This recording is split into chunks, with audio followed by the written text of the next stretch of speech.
What is up, everyone? Welcome to Sitting with Sean, episode number 27. You know what? Zach, I'm never going to get used to that video just cutting off and then the music stopping.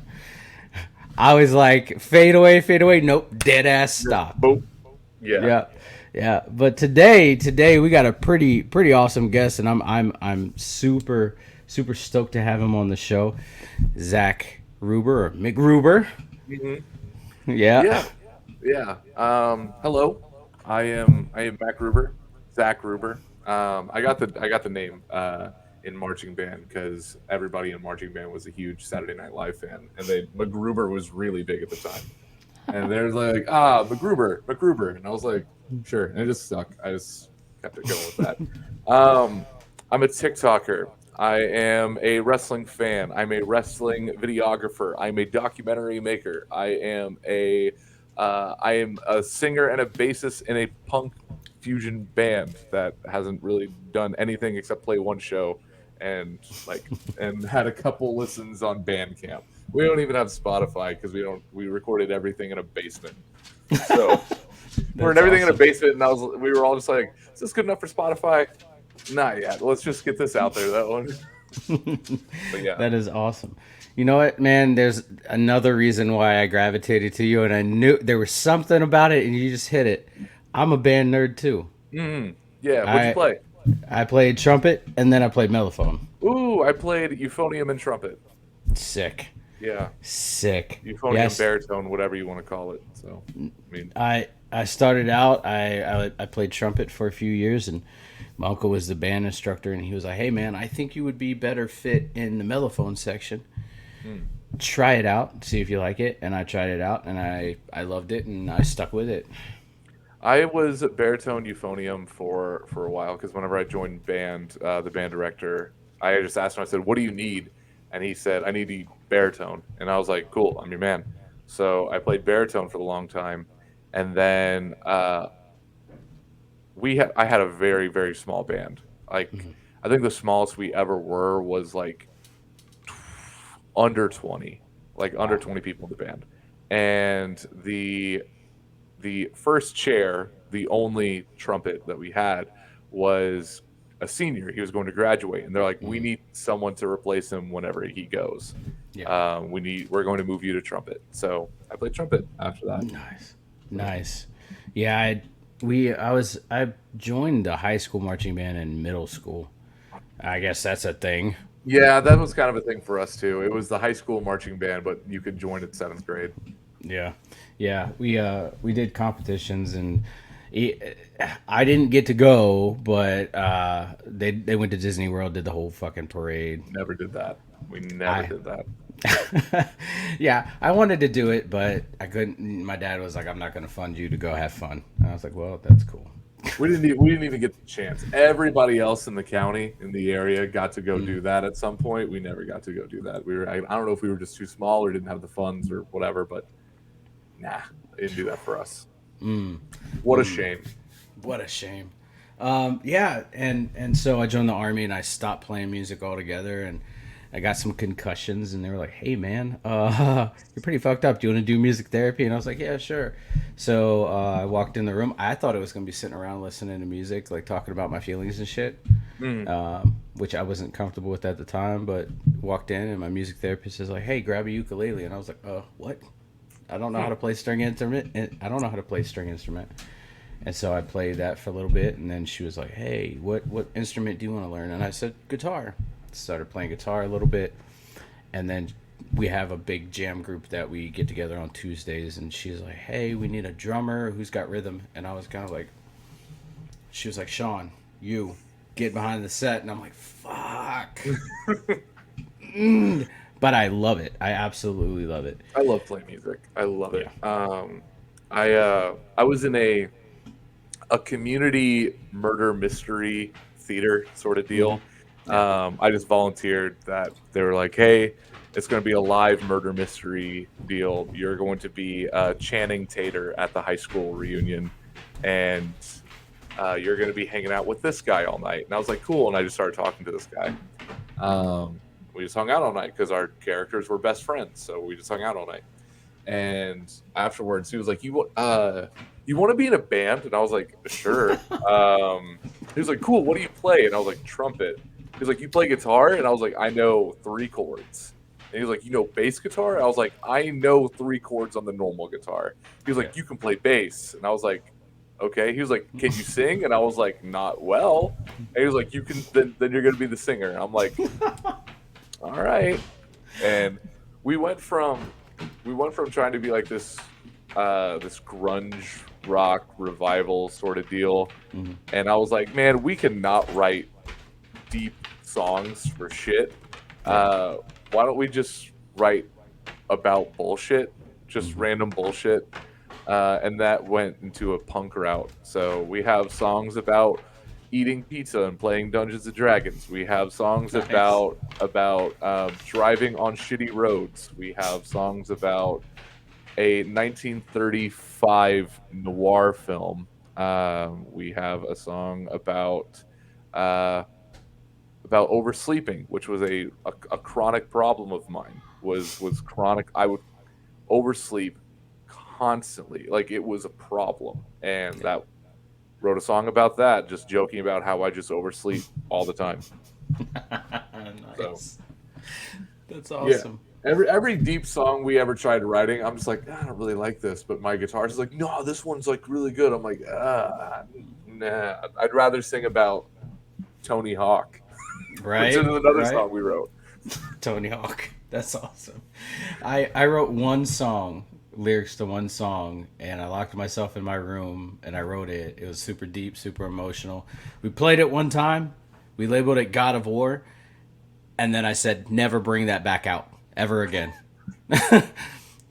We'll So perform it once and we're done. so it's funny you say that. So during the time we were writing, like trying to write like deep stuff, we had like this groove going, and I started writing about how disappointed I was in my dad. Mm-hmm. Um, it was called Concrete Walls and Razor Wire, which was um, about. It was essentially about this time I went to. Um, getting deep pretty quick here. Uh, Hey, why not? hey, why not? It was about this time that I went to my. I went to prison to try to have a come to Jesus moment with my dad. To say like, look, you're in prison for like the seventh time for substance abuse. We, what the fuck? Mm-hmm. Like something like fix your shit, or I can't be around anymore. Like that was me in my head going there, Mm-hmm. and I went there, and he was essentially just like, look, when I get out, I'm going to do what I want to do. If I get out and I don't want to use, then I'm not going to use when I get out.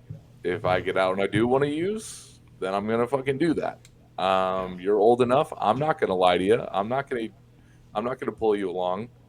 It is what it is. And I was like, damn. I figured there would be more life to all of this shit around you. And Yeah. he was like, hey man, it's better than having someone breathing down your neck 24/7. And I was like, well, if you would keep out of fucking trouble, you wouldn't have Right. someone breathing down your neck 24/7. Yeah. Is this not someone breathing down your neck 24/7 when you're locked Yeah. inside these walls? And he was like, nah, not really. And I was like, all right. It was Well, just that's so I wrote that's the about per- that. that's the Sorry. perfect no, no, you're good. That's the perfect cycle of insanity Mm, that and I come from a different perspective than you do, but it's the perfect circle of insanity is doing that same thing over and over again and expecting something different, right? mm, Like I'm so for instance like I'm going into jail because I got my third DUI. It's a felony DUI. I'm not going to be able to drive again, but when I get out, I might be able to drink because and I don't have a felony DUI, mm. but like I get out and I might be able to drink because it's going to be a different situation. It's going to be a different place where I'm at in my life, right? Like I'm in a little bit more clear head, but it's at first it becomes that substance and then it becomes the mindset. And that's that circle of insanity where something has to break that circle. And until it's broken, unfortunately, they're going to stay exactly where they are. And that was kind of like the one thing. And I think I always consider my dad a unique case because I have been surrounded by addicts my entire life. Just bad luck. I've just Yeah. been surrounded by addicts, Yeah. and I have come across um, at least two different types, if not three different addicts. Though, like there are three addicts in my mind. So you have the addict who knows he's fucking up, and he knows that he wants to stop, but he just can't. Something in him cannot break that.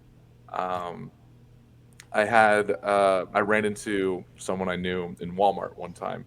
Him and his wife, both addicts, both crippling addicts. Yeah. And I ran into his wife first. I didn't know he was there. I ran into his wife first, and she was talking about how, um, yeah, because they both just got out of rehab. She was like, "Yeah, I'm going to, uh, you know, yeah, he's mad at me because I was fucking his friend." I was like, "Weren't you just in rehab?" And she's like, Jesus. "Yeah, I just, it's my pills. That's my DOC, my drug of choice." And I was like, Yeah. "I didn't even know that was a thing."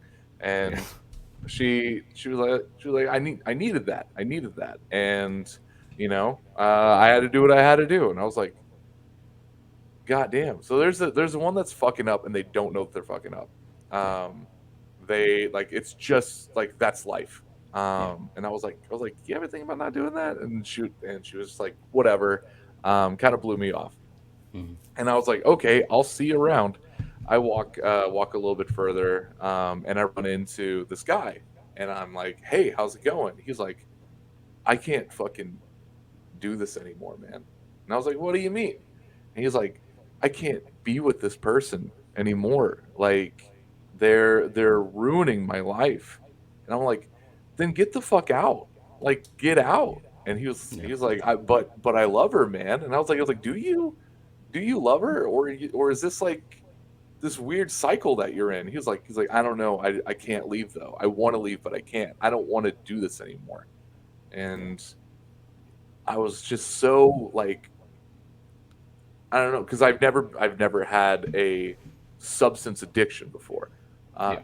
to the point where I like to be in that mindset, and I'm thinking to myself, just you got to lock yourself up. Like you have to go home, lock yourself in your house for like 2 weeks to a month, and just not come out and not speak to anybody, not do anything. And he was like, I could you're probably right, but I could probably go over to my buddy's house. I was like, is your buddy doing heroin? And he was like, yeah, he's got heroin in the house. So I was like, then you can't go over there. And he was like, no, he won't have it around. He won't have it out if he knows that I can't have it out. And I was like the fact that you know it's there, that's going to be tempting to you.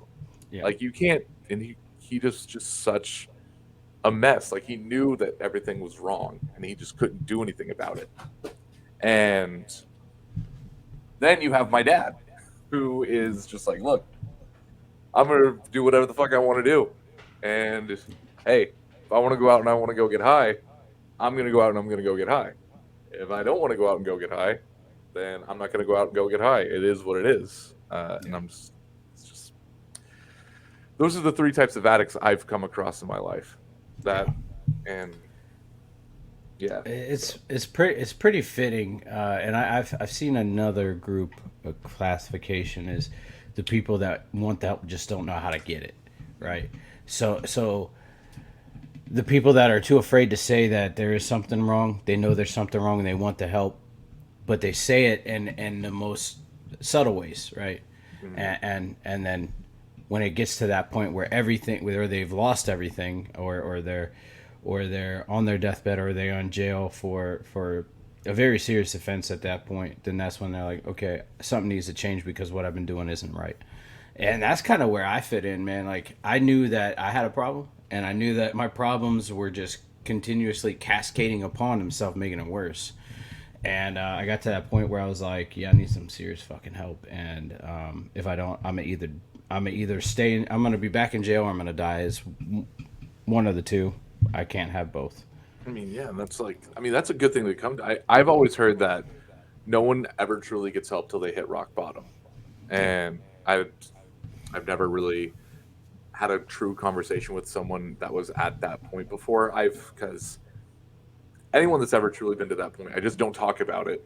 Because the only time I ever really see my dad is at family functions, and the Hmm. last thing they want is for me to bring up prison or dark times. Yeah. And I don't know if my dad likes talk. I'm sure he doesn't like talking about it, but I don't know if he minds talking about it or not. He'll constantly joke about when it's his birthday, we all turn the lights off. It was he doesn't really do it anymore, but whenever he got out of prison, it would be his birthday, and we turn all the lights off and bring the cake out with the candles. As soon Hmm. as we blow out the candles, he'd be like, "All right, I'll turn these fucking lights on. I don't want to feel like I'm in solitary." And I was, and it's so like my dad never had really a problem talking about prison, but it's anytime that I tried ever bringing up his substance use, he would just it was never really a good time. Yeah. And the only time I ever truly did it was whenever I went to prison to talk to him, and I just kind of put it in his face, and he just kind of put it back in mine. Yeah. I thought it would be jarring to him for me to be like, "Look, I'm here to make an ultimatum," and he was like, "Well, doesn't matter," and that was Yeah, I've had ultimatums thrown at me all the time when I was in my active addiction. So like, my some of my ex wives or people that I was dating at the time said, if you don't quit drinking, I'm gonna leave. And I was like, I'm not gonna drink anymore. But I wasn't in AA. I wasn't like in a rehab. I was just kind of like, okay, I'm gonna be sober, but I'm not gonna do anything for myself. I wasn't in counseling or any of that. So ultimately, when they left, I had nobody to be sober for. I didn't really want to be sober. I just didn't want to feel the pain of like losing that person. yeah. And that was rough. But this time you're talking about, your dad jokes about things. Like, I can joke about, some things now that, and even my wife, she can joke about the things that happen. We joke around and we'll be like, hey, if you don't stop, it's gonna be like December. And so like she'll say that shit to me, and I'm like, you know what? All right, okay, all right, fair enough. Or they're like, hey, did you drop the soap? And I'm like, no, I didn't have the opportunity to. Shit like that. Shit like I that. did ask my when I was younger. The first time I ever went to prison to see my dad. I always went to county to see my dad whenever I was younger. But first time I ever went to prison to see my dad, I asked him about that. I was like, "Is there actual like rapes in the showers?" He was like, "Not fucking here. At least no one tries it with me." And I was Yeah. like, "Well, you're like 6'4" and like almost 300 pounds, so I don't think anyone's gonna be trying it with you." Fuck no, no. Yeah. But before we get into the heavy stuff, I mean, we Mhm. kind of dipped our toes into it. Yeah. I see, I see, Joe and Finn, a Yeah. poster for Takeover. No, no. So No? actually, this is actually super cool. It was a 2017, 2016, 2017 tour that NXT was doing with house shows. And I guess every show, they had a unique card Mm-hmm. that they would put up and make like an old school event poster for it. So uh, it's the Evansville Encounter because it was in Evansville, Indiana, Yeah. and the main event was a tag match between Elias Sampson and Ooh. Samoa Joe versus Finn Balor and Shinsuke Nakamura. Uh, so yeah, so there was that. There was Bailey versus Daria Baronato, who is now Sonya Deville. Mm-hmm. Um, which that was my first time ever seeing Sonya Deville, which was really cool because it was before the influx in MMA gimmicks in Yeah. WWE. So I Yeah. thought that was really, really cool to have like an MMA gimmick. Yeah. Um, then there was Angelo Dawkins before the Street Profits Oh, versus Andrade Cien Almas before he debuted. yeah. Uh, so That's there was sick. that. There was I don't have my glasses on, so I'm just going off of memory here. There was this didn't go very long, as well as it should have, but it was the Revival versus American Alpha. Ooh. Yeah, I didn't appreciate that at Ooh. the time. I wish I could go back and just like watch it. There was no, you weren't allowed to film anything at the show. They were Oh. really stickler about that. I went on Snapchat and was filming. It was Carmella versus Peyton Royce. I was just filming Mm. Carmella, on Snapchat, just to be like, "Oh, I'm here," and like some guy like started yelling at me. Um, Wow. there was Tito Sanabatelli versus No Way Jose, Mm. and Ty Dillinger versus Murphy or Buddy Murphy. So, Mm. so that A was the bunch, card. a Not a lot bunch of of people there names. anymore. No, a bunch of names that aren't there, and a bunch of names that could have been bigger than they were. Yeah. So And just look now, like the revival, it's crazy. FTR. God fucking damn, they are on fire. Yeah, and I never gave them the time of the day, and I still kind of don't. I need to more. I've just never been a huge tag team guy. Like the only tag team matches that ever truly interested me were like the early 2000s, late 90s ladder match scene. So if you gave me the Hardys versus Edge and Christian, yeah, that's cool. Put them in a ladder match, though. I'm definitely watching that. Same with the Yeah, Dudleys. Same with yeah. any sort of combination of that. That was my idea of a fun tag team thing. But my buddy always gives me shit for this. I have never seen DIY versus the Revival. I've never Ooh. seen those matches, and he's like, they are literally some of the greatest matches WWE has ever put on. And I'm like, yeah, it's a tag match. Yeah, Like, I think a tag match you would enjoy is DIY versus Authors of Pain in a ladder match. That was I hear that one's really good brutal. too. It was pretty fucking brutal. It was pretty goddamn brutal. I think I could be wrong, but I think that's the night that Champa turned on I think Gargano. it is. Like, I think it is because I'm trying to remember because it was before my buddy moved away for college. Uh, my girlfriend, and him would hang out like nightly. It was just a nightly hangout deal, Mm, and she Angela likes wrestling. mm. She's not a diehard by any means. She didn't want to go to that show. I was like, Angel, Shinsuke Nakamura is gonna be there, and she was like, I don't know who that is, and I don't care. And I'm like, oh no, but Shinsuke Nakamura. She was Yeah. like, I don't care, and I was like, Mm. the fuck.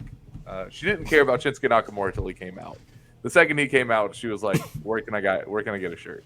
And I was like well, they're selling shirts right up front. It was yeah, it was I felt like really cool in the moment. I was like, yeah, Mm. I know what I'm talking about. Uh, I had a weird full circle event happen with me.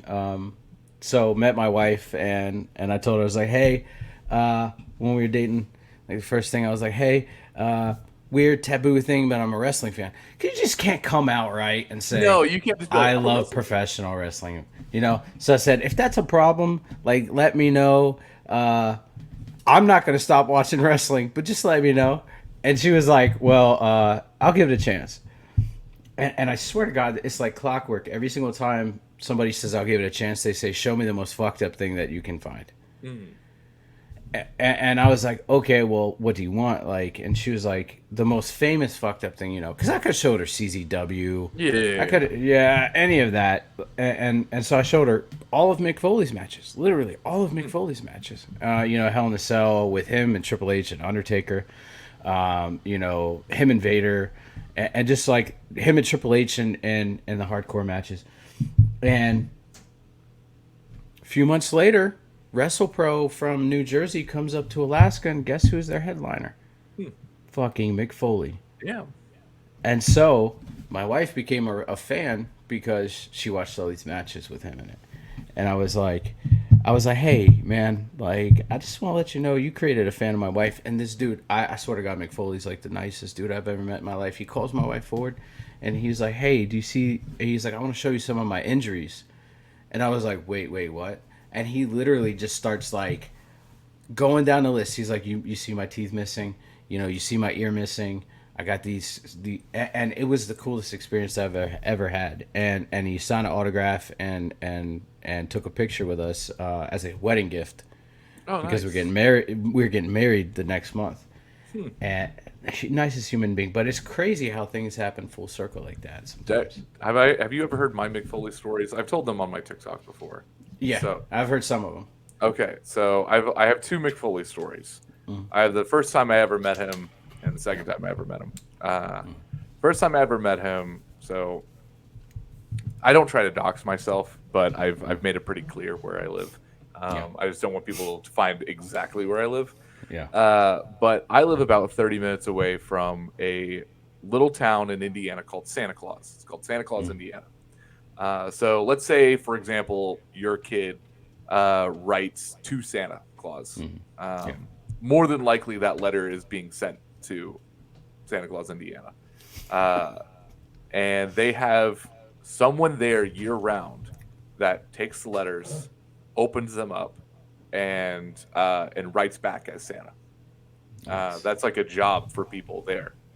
And uh, Mick, big Christmas fan, comes to Santa Mm, Claus like at least yearly. Like he's a born Hoosier, and mm. there's Santa Claus, Indiana. He's always going to be there.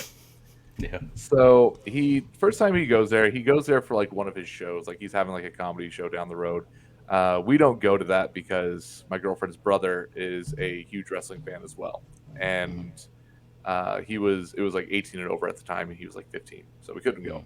And but we could go to the meet and greet, and he he goes. We all like get our stuff signed and whatever. I'm wearing a Bullet Club shirt because I'm a huge Bullet Club mark at the time. Like Bullet Club's yeah. huge. And Mick looks at my Bullet Club shirt and he goes, "That Kenny Omega, I think he's gonna be something." And Sure enough. I was like, "Oh yeah, yeah." But the really really cool thing is my girlfriend had a scrapbook that she never finished, but in it she printed out a bunch of like all of Mick's personas. So she had Mick, Cactus, Dude Love, Mankind, and Santa Claus all Mm, like plastered in. And she gives him the book to sign, and he just stares at it like. And then my girlfriend has really bad social anxiety. She rarely talks in public, and she's like inside like screaming like what did I do wrong? Like what's going on? And he goes, "That's me. That's me. That's me. And that's me." And then he points at Santa Claus and he goes, "Why do you have a random picture of Santa Claus in here?" And of like she doesn't know what to say. She's just like, and he just goes, "I gotta keep it real for the kids." And like points over to like these two kids that are next in line. And he just goes, "Shh," and just signs.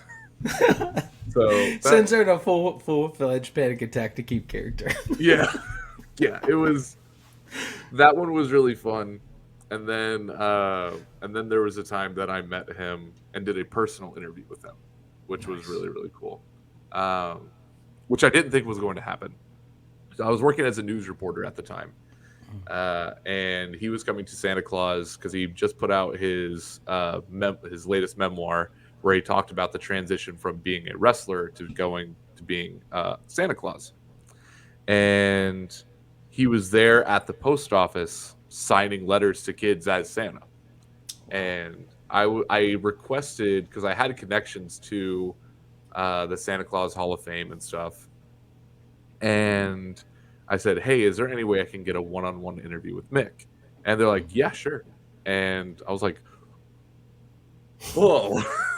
Over the and moon. and I go and he's signing all these letters. I'm just getting B-roll at the time. There's like other news reporters in there, and they're all like, "All right, we got what we need." They all start walking out, and I'm like, "Is now the time? Do I Mm, like?" I'm the only one who got a personal interview with Mick Foley. So I like got to sit down, put the camera on him, and ask him about everything. And he was talking about how much it meant to be Santa for kids, and to be that. And he told a story about how he went to a family's house dressed up as Santa, and the kids were just so excited. And I mean, because they didn't know it was Mick Foley, they just saw Santa. yeah. And he talked about how he got the same kind of like rush and goosebumps that he got whenever walking out into Madison Square Garden. It Wow. was like it. He said it was like one of the most invigorating things he's ever done. and that was super cool to hear. And like it was like I started getting like welled up. I was like God damn, Mick Foley's gonna have to make me cry here. Who's But what cutting onions? but what prompted that was I asked him, I said, how does it feel to play Santa Claus? And he goes, young man, I don't play Santa Claus. I am Santa Claus. And I just go, oh, I'm so sorry. No worries. So sorry. And then there's a meet and greet afterwards because Mick Foley's in town and he does a Q&A. And he is right when he's like starting up his like speech and everything. He looks at me and he goes, I start hearing him go like, where is he? Where is he? Like full Mankind cactus voice. And I'm like, whoa, what's going on? And I'm in a balcony because I'm getting an overhead shot of him like talking to people. And he goes, you listen to me. I don't play Santa Claus. I am Santa Claus. And I was like, ugh. And like, man. I had to like sit there. I was like, Mick Foley just got a fucking promo on me. He had a shit promo on you. Like I was like, am I like I got like worked up. I was like, am I in trouble? Oh God, what's going on? Like I was gonna have him. I bought his book. I was gonna have him sign it afterwards. What's this gonna be like? And line dies down after everything. Everyone gets their shit signed, and I'm last in line on purpose, not to. Because I'm like I'm first, so I wait until to the end of the line, and he looks at me. He goes, "Did you like that?" And I was like, "Yeah." I don't know what to say. Like, Mick Foley got a promo on me, but you scared the dog shit out of me, man. God damn, man! I thought it. Oh. Yeah, he was super nice guy, super duper nice guy. Yeah, he's one of the nicest people, like celebrity wise, I've ever met. Yeah. Punk was one of the other ones, which throws me off about what's happening now. I have been told so many things. So I've never met Punk. Punk is my number 2 guy. Might be number 3 or 4 now with the past 2 years going on. Because for some reason, like he just fell off for me. I don't care about Punk as much as I thought I would. Like. Yeah.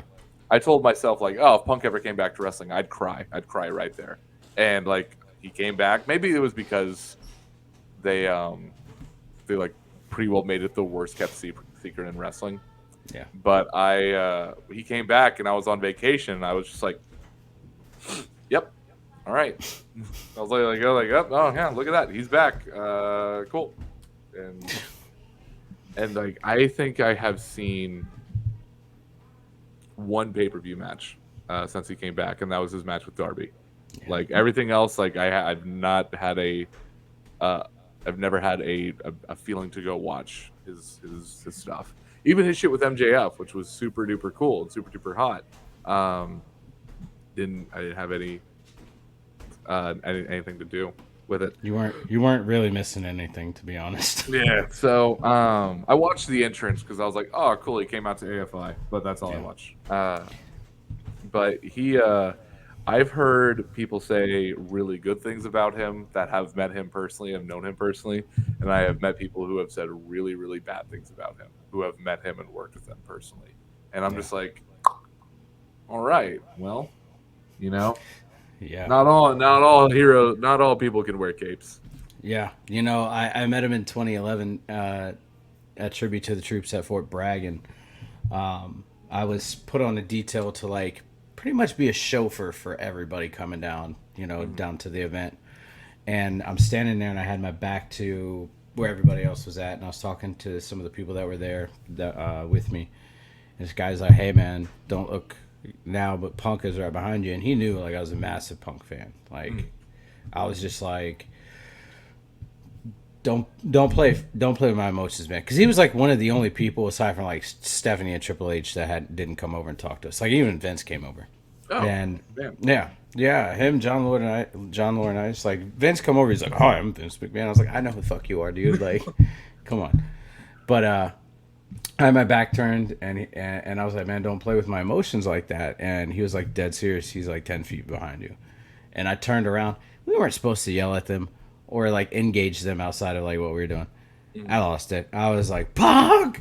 And like, like voice cracked and everything. And dude, he turned around and he was like, "Hey man, what's up?" And beeline to us and like hung out with us for an hour, bullshit with us. He's like, "Hey, do you got your phone on you?" I was like, "Yeah." And he was like, "All right, man, let's take a picture." And so we took a picture, and like that was my Facebook profile for about 3 years. Like that picture was my Facebook profile picture. I didn't give a damn that I had a kid. I didn't give none of It that. doesn't matter. It's punk. It's punk. It's punk. And like so you know, I was just all about Punk, and then when he came back, I was like, yeah, yeah, yeah. But his matches, I mean, he's got ring rust. He's older now. He's not the same dude. He's trying to still be edgy that like he used to be, but it's not working. Yeah, You got and different fan base now. for sure, for sure. And I think part of it is the quote unquote smarter fan base. Before I go into that, though, I have to ask, how is Vince McMahon's handshake? It wasn't like it wasn't as firm as I thought it would be. Cool. Have you ever worked But independent wrestling at all? no, no. Okay. The craziest fucking thing I have ever learned with indie wrestling, there's a handshake and then there's a wrestler handshake. Mm. Um, I'm gonna put this down here. Can you hear me still? Yeah, yeah, I got you. Okay. Say this is a hand, Yeah, or like let's. Okay, so you go in for a handshake. yeah. It is, hey brother, how's it going? Hmm. That there's no like, there's no like grasp, but like good to meet you. It Yeah, is a how's it going? Like it is just like a like you just wrap your arms around the fingers, not even a squeeze, just like just you wrap your arms around the fingers and you just like. And I was like, why is that? Because I shook somebody's hand one day. Because you're always taught whenever you're younger yeah, to like firm handshake, firm, like don't yeah. crush somebody's hand, but firm handshake. And I went in for a firm handshake one time, and this guy started yelling at me because he was like, "What the fuck was that? What was that? Holy shit, dude!" Like, and he just stormed off. Like there was no like listen, we don't do that around here. He just fucking stormed off. Wow. And I was like, "What did I do wrong?" He was like, they were just like fucking firm gripped it. Like that's like it's just a light little grip. And I was like, huh. So I always wondered. I was like, Vince is a businessman, but he's Yeah. also a wrestler. Like he's in wrestling. So like, is like when you meet Vince McMahon, is he like, how's it going, or is he Yeah. like, hey? So You know, he didn't squeeze, but he kind of like put it out there. I'm a person I grab and clinch, you know, mhm. and you know, and it's not like to instill dominance. It was at one point. I don't think that it was at that point, but like, you know, it's just that firm handshake. You like you said, you're taught to firm handshake, and I did that, and I was like, his fingers are rolling or his knuckles are rolling, and I'm like, okay, well, hey man, Yeah. yeah, yeah. Yeah, that's always been like my curiosity with Vince McMahon. Like I would love to spend a whole day with him. Just be Yeah. like, what do you like? Like like What do you eat? like who looks at a steak burrito and goes, ketchup. I'm gonna have ketchup with mine. Like like who's just, like I don't know. Do- Like, have you just been so disconnected from like the normal reality that you're like, yeah, ketchup always goes with the steak burrito. What are you talking about? Do you drink water normally? Do you sip it or do you just crush it? I gotta know. Oh man, No, but but it was weird. He was like really antisocial. Like, I could and definitely see that. John Cena was the same way, and I thought that it was like just like he was a piece of shit, didn't want to come and hang out with us. Mm. But he was like really. I guess he suffers from like anxiety, like real bad anxiety. Mm. Because he sat on his bus, and this was like right before him and Nikki Bella were like a thing. Mm-hmm. And he was sitting on his bus right in front of where we were, like literally from me to like 10 feet away was his bus. And he was sitting there, and you can see him on the in front of it, just sitting there looking at us, going back and forth. I was like, "Are you gonna come out and talk to us, dude? Like, what the fuck?" Mm. And he came out. He's like, "Hi," shook our hand and walked away. And I was like, "Well, that's weird." Hmm. I think it's like I don't know. I think about that with like celebrities sometimes because the Yeah, comedian Daniel Tosh. I don't know if yeah. you know this about Daniel Tosh. Horrible anxiety. Horrible. Like Did not. the Tosh.0 Daniel Tosh, the stand-up comedian Daniel Tosh, is a character. Yeah, Like there is Daniel Tosh, and then there's the character comedian Daniel Tosh. yeah, And for him to do that, he has to get in a mindset because if you just see him on the street, you're like Daniel Tosh, you're gonna catch him off guard, and he's gonna be like, oh, Daniel Tosh, like yeah, he's not gonna want to talk to you. yeah, It's so I think about that like a lot of times, especially with these huge celebrities that one are just so disconnected from reality in general. Like yeah, there's if I brought Britney Spears to my house and was like, "This is my house," I think she would just like be so confused, yeah, just utterly confused. Like, yeah. why do you have blankets sitting on a wooden chest? I don't fucking because they don't fit in there. Where's your bidet? Like, what? No, here's the thing. I'm gonna say this so my girlfriend can hear it. I bought a fucking bidet, and she won't let me fucking install it because it's gross. It washes the douche. I always, I will all ever since I bought that bidet because I had the bidet for like a good 3 months. It was installed, and I Yeah. didn't put enough plumber's tape on it, so it started to leak. So I had Hmm. to just take it off, and I was like, I'm not fucking with this for a while. Um, but man, I, you have those days where you just take the creamiest of shits, Yeah. and like it's not one of those things where you're wiping, you're like, God damn, like what is this fucking marker down there? It's one of those Yeah. things where you're just like you're just essentially scraping with toilet Yeah. paper. Yeah. It hurts. Shits and then having water sprayed all over your ass and just having that all go away. It's a life changer. I don't know if you're a religious man, Sean, but if there is a God,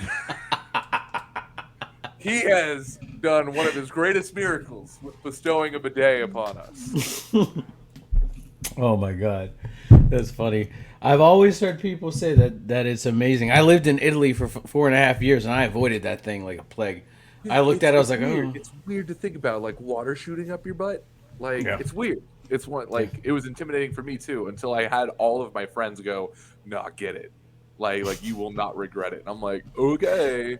And then we'll do it. and it's that was another thing like of testing it to make Mhm. sure to test the pressure on it. You're just firing water at your wall, like because it's shooting out of the Yeah, toilet, and it's so powerful because it has to clean your ass. Because if yeah, it's just dribbling on your ass, it's not going to get anything. It yeah, is shooting, and if it hits the wall, you're like, all right, it's working now. So it's high powered enough. It's gonna put a hole in that bitch. I highly Jesus recommend a bidet. Christ. You can get one at Home Depot for $30. You can install it at home. I might have to do it. Well, I live on a military installation. I have to ask them permission first. Uh, Yeah, I have to go to the housing department. Dude, this is how fucking crazy it is. I have to go to the housing department if I want to put up a deck in my backyard for my patio that has like a 3 or 4 foot drop. yeah, that's weird. Yeah, I'm yeah, not. I always hear about the military and how weird it is. My buddy was in the army. My stepdad was a marine. My coworker was in the army. It's just military is weird. it Military is is. military is weird. I Uh, this past Friday I got to talk to some active duty guys about the like mental health and addiction and stuff. mm, And man, they were like, "Hey, we're gonna invite you to do PT with us, physical training." I was like, "All right, cool." And they're like, "We're gonna play ultimate frisbee." And I was like, "All right, cool." I got up. That was the first time I have ever been up at 6 since I've been medically retired, and I was like, well, outside of like podcasting, and I mhm. was like, I'm never doing that shit again. I mean, I didn't play ultimate frisbee, but afterwards they did paintball and all that stuff, and so I went out and talked to them then, and I was like, man, nothing has really changed. It's still as shitty as it was when I was in. I mean, it wasn't terrible. I had a good time, when I Well, was yeah, in, yeah, but yeah. It's just some dumb shit. oh yeah, yeah. My stepdad was in the Marines in the in like the mid '90s, early to mid '90s, and then my coworker enlisted a couple years after 9/11 because he was still in high school when 9/11 happened. And then my drummer and my roommate at the time joined the army right after high school because he didn't have anything to do. Like he Yeah. was just like, I don't know, fuck it, I'll just join the army. I want to get out of town and kind of see Mm. the world and shit. And he just got stuck in Texas for 4.5 years. That's terrible. Yeah, If it's the base I'm thinking it is, absolutely terrible. it I didn't feel seem bad. too bad. What base are you thinking of? Fort Hood. Fort Hood might be it. Is Fort Branch down in Texas too, or am I thinking of something else? Fort Bragg. Nah, Fort Branch. I don't Oh, know what. Branch. Yeah, Huh. I don't know. I I don't see know. Fort Branch a lot, but I don't know if that's just a town in Indiana or something, and I'm just confusing it with shit. Because I'm sure Mount Vernon, Illinois, does not have an actual mountain there. So Yeah. Right. Right. That's crazy. Yeah. No, Fort Hood is a different. There's a lot of controversies that surrounds that base. Um, that's why that's so familiar. Because like, don't people go missing at Fort Hood? yep. Okay, yeah, yeah, yeah, People yeah. people go missing. There's a female soldier that was sexually assaulted and killed, and they couldn't figure out who did it because they didn't want to put the investigation time into it. And Yeah. somebody held the army accountable, and they ended up finding out who it was, and that person is in jail now. Mm. Yeah, it's ridiculous. Yeah, It, it it's absolutely insane, and those stories are for another time. yeah, yeah. You can literally see them all over TikTok. I have a buddy. His name is Josh Dad. Good guy. But have you heard of the story of Bo Bergdahl? It sounds familiar. Bo He was a Bergdahl. he was a guy that walked off of the base in Afghanistan, got captured by the Taliban, pretty much sold all of our information to him. Hmm. I feel like I have heard that story. I'm just not super familiar with it. Okay. Well, my buddy Josh, he actually was in the same squad as that guy, Hmm. and was asleep when that happened, mere 30 feet. And so he's literally slowly opening the story and talking about it, and it's getting a lot of attention because certain people don't want that information to be out. Yeah, it's weird how like you know I think about that like every once in a while, just like not even just with military, because I know with the military there's a lot of hush hush, and there's always been hush hush with the military, always. Yeah. And I see a lot of this with people that aren't connected to military or politics or any sort of governmental body whatsoever. They like to speculate on what is real and what is not, and they're convinced that this person's lying about this person is not lying about that. Um, I don't because I don't know. I'm not there. I don't know what's going on which way or what. But I do like to think like what with everything of like what mass media is telling us, how much of that is true that everyone thinks it's fake, and how much of it is fake that everyone thinks it's true. Like and like what do we not know? Like Yeah. Well, I do know. So one of my first interactions on TikTok was a video that I seen that had a train, and you might have seen other videos like this, but a train with military vehicles on it. mhm. And the guy behind the camera is commentating, and he's saying, "Oh, look, New World Order! The military is coming to take over our towns." And I literally stitched it, and I said, "Look, man, they're probably going to training. If you live in one of these states right here, they have to transport their vehicles on a train so they can get there so they can operate in training with those vehicles." I said, if you think that they were going to take over, you would see them patrolling the street in those vehicles. It's funny you say that. Holy shit! So I worked as a news reporter for 4.5 years. Yeah. Small town news reporter, like small town news reporter. Um, it is April 2020, so like COVID just hit, and everyone's still trying to figure out what the hell's going on. In my town, there's an armory, Mm-hmm. uh, and one morning we get like 3 or 4 panicked phone calls because the armory is just packed with soldiers, and everyone's freaking out. Like they're gonna start instituting martial law and blah blah blah blah blah. And my boss is like, go down there and see what's going on. And I was like, okay. I am the worst news reporter. And by that, I am not the type of guy to be like, excuse me, sir, you tell me what the hell's going on right now. I need to know. The people need to know. I walk up to a soldier. I'm like, who can I talk to your CO? Can I talk to your CEO? I'm like looking at a paper that my buddy wrote down. Like, ask him these questions. Like, can I see your CEO, please? And they're like, yeah. What's this about? I was like, well, there's a lot of people here, and people are starting to wonder what's going on. And they're like, "Oh, okay. Just wait out here. Someone will be out to see you in a little bit." I'm like, "Okay." So I sit in my car for 3 fucking hours, and then I'm just like, I'm over here. I'm like calling my boss, like, "Hey, you might want to have Ann do the noon because I'm not gonna be back." And they're like, "Why? What's going on?" I was like, "I don't know. I'm sitting here waiting in my car. I'm just chilling right now, Mm-hmm. and waiting for an answer." And literally the guy comes out and goes, "Oh yeah, we're doing training. We're we're just doing training, and then we're all shipping out this afternoon to go somewhere else to train." I'm like, I fucking hate my life. See, that's the one thing. That's the one thing. Prior to COVID, nobody would have ever noticed that they were there. Yeah, It was only when the world got on alert and everybody started looking everywhere and seeing everything happening, trying to make things fit where they didn't really fit. yeah, yeah. And it was like the, the weirdest thing. Like it was everyone has their own idea of what's going on in the world. I was on the scene of a murder. Um, I was on the scene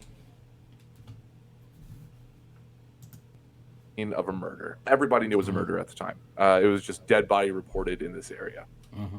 So it was one of the most traumatic experiences I've ever had in my life because I drive there, and when I tell you I'm in a small town news station, I mean I don't give a fuck. I am wearing a Bullet Club shirt and camo pants. Like that is what Nice. I'm reporting the news in because it's radio and I'm not doing anything. Yeah.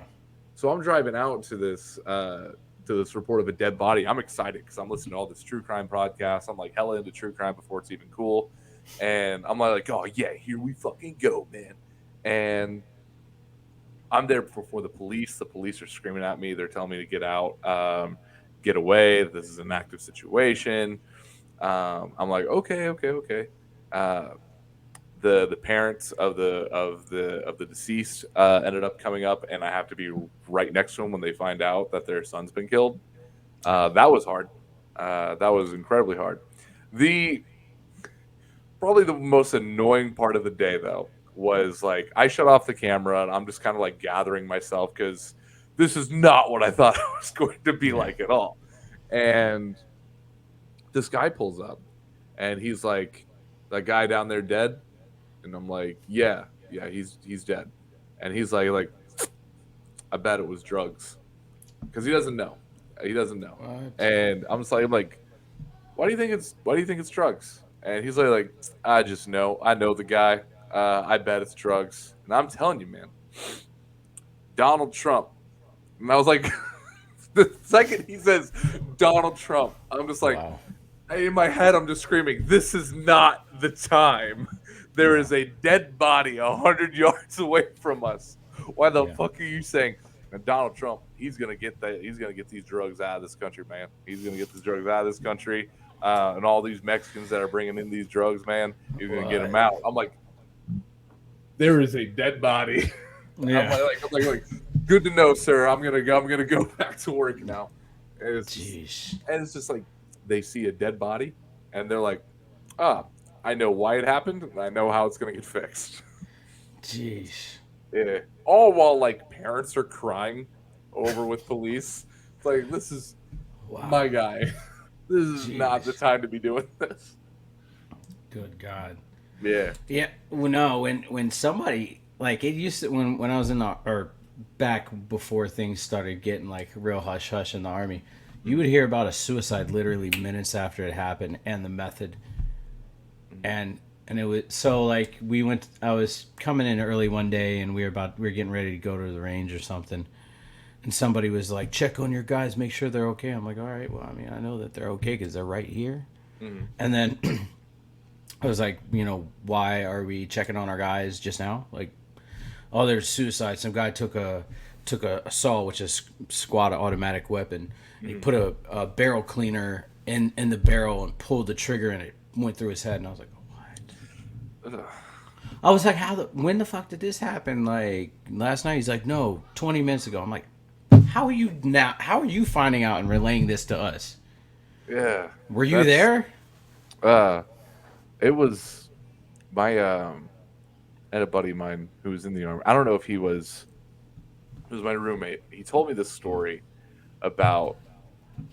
I don't think he was. I feel like he wouldn't have talked about this if he was there for it, but he heard about it because, like you Yeah. said, like it spreads like wildfire. Um, about a guy who committed suicide in the showers, and the people that were there who were like, because this person did not know that there were people nearby, um, to hear what was going on. They could, after the gunshot, they could hear him choking, and in my head, I was like, damn, like suicide probably isn't the quickest way out. Like it is, it's, it was traumatic for me to hear. Like I'm just like I just sat there for like a good like hour or two, just thinking like, damn, like you think like this high powerful weapon will be able to just take it out. Like you're good, you're done. You don't have to worry Yeah. about it anymore. And there's a good chance that that's not the case. The brain still functions if it's Yeah, attached to the stem, and that's what people don't realize. yeah. I've always told morbid, but I've always been told that it's better to kill Yeah. yourself right here than it would be Yeah. to kill yourself right here. Yeah. So Yeah. Yeah. I don't know. I had my attempt, and in 2018, and somebody was like, "Why did you choose that method? You could have done." And I was like, "Look, man, the method doesn't matter. uh, What the I'm here. fuck? That's what I'm matters. here. Yeah, I'm here. I'm alive. I'm well. The method didn't matter. Whoever my higher power is, put the engine block a few centimeters away from me instead of in me. That's what matters." Yeah, it's I'm here. That's all. I Yeah. I never had any attempts, um, but I had several thoughts in college of um, my my stepdad when I was living with my mom and my stepdad at the time. He kept a a shotgun right next to his bedroom door, and I Mm. always wondered I wonder if that's like loaded. Yeah. And the thought always came up of put it it was just morbid thoughts that would drive by that would just come by like put it in your mouth. Yeah. Just put it in your mouth. You don't have to do anything, just put it in your mouth. That would always come up. But the thing that was constantly there during my college years was hit that car. Like like Mm-hmm. like just drift over and hit the car. You're going Yeah. 70, just you don't have to worry about anything anymore. And like the thought wasn't even like death. Like death will be the end result. It was you just don't have to worry about anything. I know you're stressed about class. I know you're stressed about school. I know you're stressed about letting your mom down. Just drift over. No one's going to think about it. No one's going to Yeah. care that your grades are bad. No one's going to care that you're struggling. They're going to care that you just hurt some people because I'm not the only one getting hurt in that situation. Yeah. And they're going to care that you just crashed your car. That's what they're Mm-hmm. going to care about. This is your way out. You don't have to worry about school anymore. You don't have to worry about anything. This is just drift over. It can all be done. Yeah. It was Yeah. These and the things that are hard to talk about, like that. Um, I've never been once. I mean, up until I got into recovery, I'd never really talked about my feelings. I like to think I did. I'd say I'm fucking angry. Mhm. And that's it. That's me talking about my feelings. Um, but I had to go to my counselor, and he's like, let's talk about the things that suck. And I'm like, all right, you want to know what sucks? And he's like, what? I said, I have visions of physically hurting people. He's like, what do you mean? I was like, last week I had a vision of me putting a hatchet, a fucking hatchet, in my landlord's head because she pissed me off. And he was like, I said, that's not normal, is it? And he said, no, it's not. But thank you for talking about it. And I was like, yeah, please don't lock me up, dude. I promise I'm not going to kill or hurt anybody. I was like, it's just a vision, and I Mhm. can't control it. And he was like, no, you're right. You can't. And so yeah, I'm really glad that I'm not in jail, in jail Yeah, for yeah, this. yeah. Yeah, It's just yeah. and those visions would happen all the time. Like, um, for me, I very rarely did I ever envision like hurting somebody. Those thoughts have come up, and it's just like, ugh, let's not do that again, and Shake it off. shake it off. Don't worry about it. Like, let's not do that again. But the thing that would constantly show up in my head was someone's gonna find you dead. Like that vision would always come in. I would envision myself because I lived with my grandmother for like 6 years.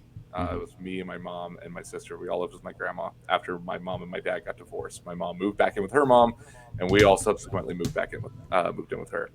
So I would think about we had an unfinished basement because the house was 120 years old, and I I would constantly think about my grandma coming downstairs to do laundry, just find me hanging. Yeah. Um, I would think about I went through a really, really, really rough time in 2018, like a good 4 or 5 months were just bad, and I laid down on the floor in my living room because I would get off work at like 3 o'clock, and my roommate would get home at 6, and I would think to myself like, does he know that I'm not okay right now? Yeah. Does he know this? And because I'm like, what if I laid down and just put my feet out from the living room doorway? Hmm. Would he think that I shot myself? Yeah. Like would that thought cross his head? Would he be worried about me?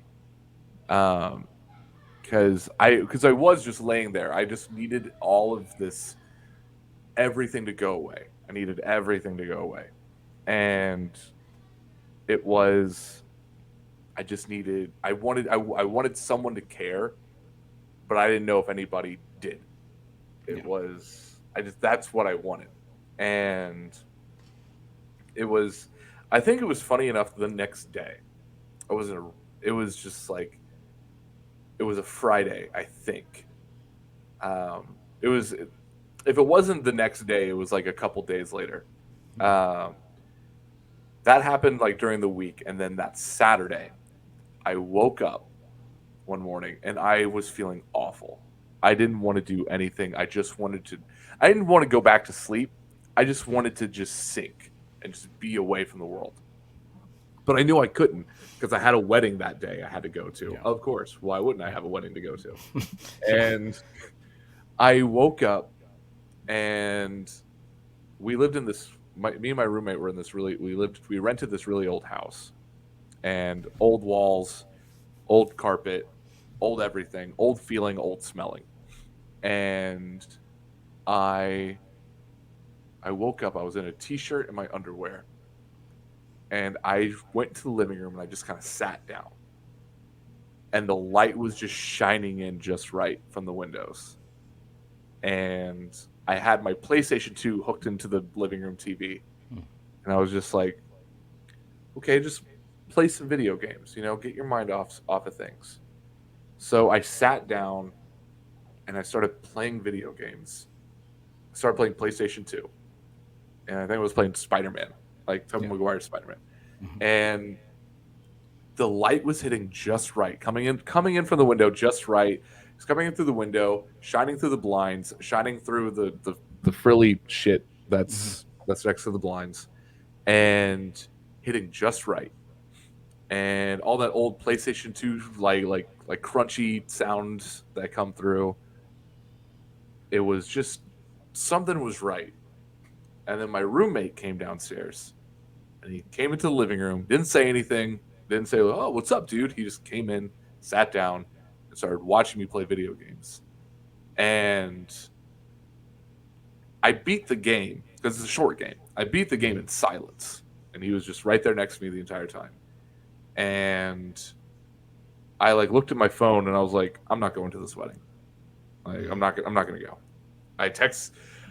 I wasn't even in the wedding. I just like Yeah. in my head, I'm like, I have to go to this wedding. Like when people invite you to a wedding, you have to go. And I texted the bride. I was like, "Yeah, I can't make it to your wedding." Turns out she was like, "I would have not noticed if you were not there." Because Yeah. not to be mean, just like I'm a Yeah. bride at a Yeah. wedding. I'm not gonna get to everybody. Yeah. And I I just texted her that, and my buddy was like, "You want breakfast?" And I was like, "Yeah, sure." And we just played video games all day. I didn't talk to anybody except for him for most of the day, and we just ate food, not pig out, just like we just ate like oh, it's breakfast, pancakes and sausage.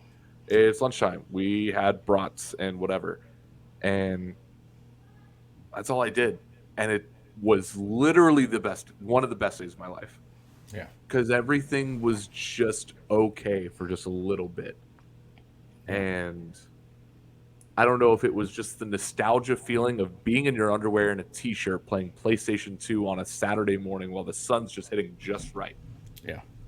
or if it was having someone there that wasn't like, "Hey, buddy, you okay?" You like just up your ass about it because like when you're during those times, you're either really wanting to talk about it or you're just not wanting to talk about it. And at that point, I wasn't wanting to talk about it. I was just wanting to be with somebody but not surrounded by people. Like if you would have Yeah. taken me to a bar, I wouldn't have been able to function. I would have been like, "This is too much. Yeah. Get me out of here." Yeah. But Yeah. It's being present in the moment, mhm, and just kind of in that environment, and nothing else outside of that environment matters. I get it. Completely understand that. In my attempt, I made 32 phone calls that day. hey, And I was like, if one person picks up, I'm not going through with it. But I called all the wrong people, right? I called all the people that were like, "Hey man, I'll ever be here if you need to talk to somebody." mhm, But they're out getting fucking hammered drunk. And so I'm sitting there and I'm like calling these people. I'm like, nobody gives a damn about me, but I called all the wrong people. And so I had that thought in my head that like nobody cares about me. I'm just another dude. I'm a literal face in a crowd, and, mhm, and if I remove myself from that crowd, you would never notice. And so after my attempt and all that stuff, I went and checked myself into a mental health facility, and it was just something about that, like being around people who had that same fucking problem, mhm. and knowing that somebody's not going to sit there and say it's going to be okay. I don't want to hear that shit. Yeah, Because my life is terrible right now. I'm going through a divorce. I'm getting medically retired from the army. I don't know what I'm doing with my life afterwards. I don't have any family in Alaska. I'm literally alone. And for somebody not to say it's going to be okay was great. I don't need somebody to tell me that's going to be okay because fuck, right now my brain isn't going to process that. My brain's going to be like, shut up. I don't want to hear your shit. yeah. You know what I mean? Yeah. So getting into it real quick, something that you didn't really talk about. You're straight edge. Yeah, yeah. So that was I put on my CM Punk shirt just for the occasion. I was I seen that. I seen that. like, so my I started to realize that things were going wrong in my house when I was like 8, like because my dad's always been a user. My dad told me like I started making meth at 15, started doing it at 18, which doesn't compute to me. Yeah. Like, how do you just start making it and it's Yeah. like, yeah, I don't touch this stuff though, and then Yeah. and then and then start doing it? I feel like that's the roles should be reversed, but it is what it is. Um, my mom and dad were fighting a lot, and I never knew what it was. I'm a loud person. My dad is a loud person, and it was just constant screaming matches. I would hear shit break, um, and it was just like my life was never like a movie. Like you always see shit in the movies about like bad households where you're just sitting there scared, trying to shut the world out, whatever. Maybe that's what I was doing, but that was just kind of normal for me. Like, oh, mom and dad are yelling at each other again, playing some video games, Mm-hmm. and I do remember just random times when I was younger, and it just never computed with me uh, that my my mom would just wake me up in the middle of the night, pick me up. I'm like 7 years old, pick me up out of bed, take me and my sister, and just drive off into the night. Like 4 o'clock in the morning, I remember just like sleepy eyed, like looking at the radio, just being like, Yeah. "What the hell's going on? All right, whatever," and going back to bed.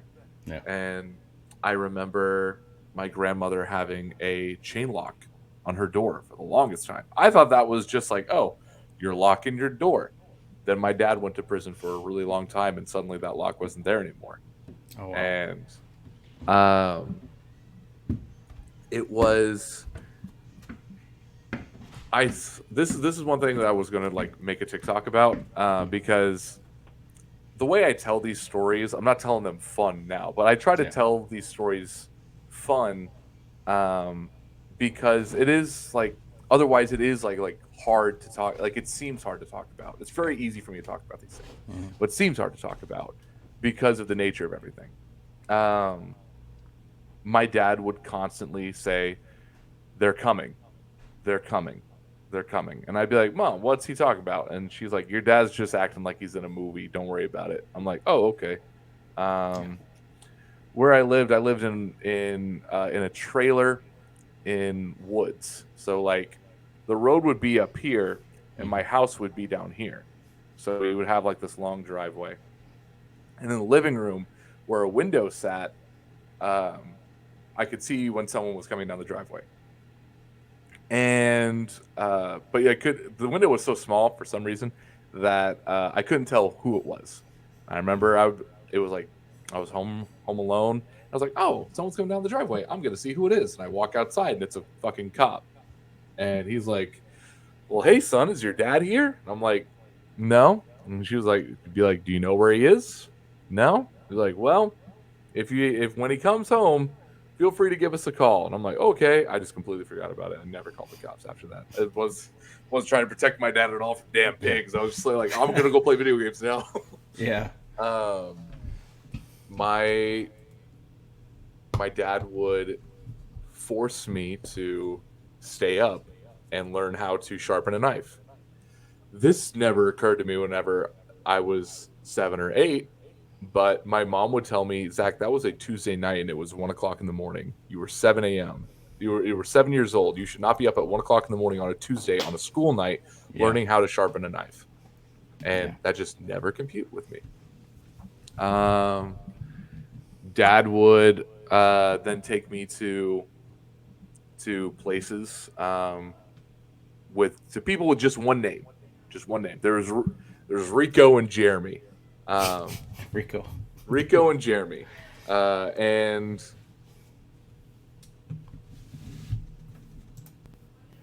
and my I would just chill out in the living room at Rico's house with Jeremy, and my dad would just be like, "Hang on, I'll be right back," Mm-hmm. and just stay here. I don't know what's going on. I would I'd be at home and I knew everyone was home and I'd ask my mom. I'd be like, "Why? What is where's dad at?" And she's like, "Oh, he's in the bedroom. He's crying. Don't go in there." I'm like, dad's crying. Why? What's dad crying about? The two things that really set it off, though, my two big stories. Three. I have three big stories. Four if you count the one I told on TikTok. Mm-hmm. Uh, so I remember I was sitting in my dad's bed, my mom and my dad's bed, and my dad threw a flip flop at me, just playfully, playfully threw a flip flop at me. Mm-hmm. And I'm 7. I don't have motor skills really, so I take it the shoe, the flip flop, and I throw it back. But I'm Mm-hmm. throwing it as hard as I can because I'm 7 and I don't know better. And the flip flop just hits him, and he just grabs it and goes, "Oh no, you fucking didn't!" And then he pins me down by the neck and just starts whipping me Jesus. with this flip flop.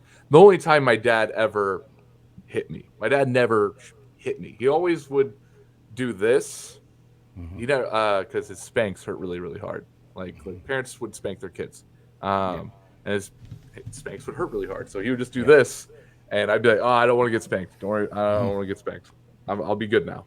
And that was the one time he actually hit me, and um, my mom was just sitting there, just stone faced, and I was crying. I was like, "Why did he do that?" And she would just look down, just be like, "I don't know, I don't know." And I was like, "Well, that's not fucking normal." Like, Right. Yeah. There's uh, something not right about that. there's nothing right about that. There was a story I told on TikTok. I'll just do the quick version. My dad, it was me and my dad home alone at the house. He uh, he was like, "You want to go look for some deer?" And we went outside. We found a deer. He shot at it, got scared, screamed bloody murder, and told me to shut off all the lights in the house and shut the fuck up. Quotes by my father. And he we shut off all the lights in the house, and we sat there for 15 minutes. And he was like, "Okay, man, I think we're good." He turned on the lights and just starts watching TV like nothing happened. I don't know how to question that. Yeah. There's that. There's this happened after my big story, um, but uh, I remember my dad.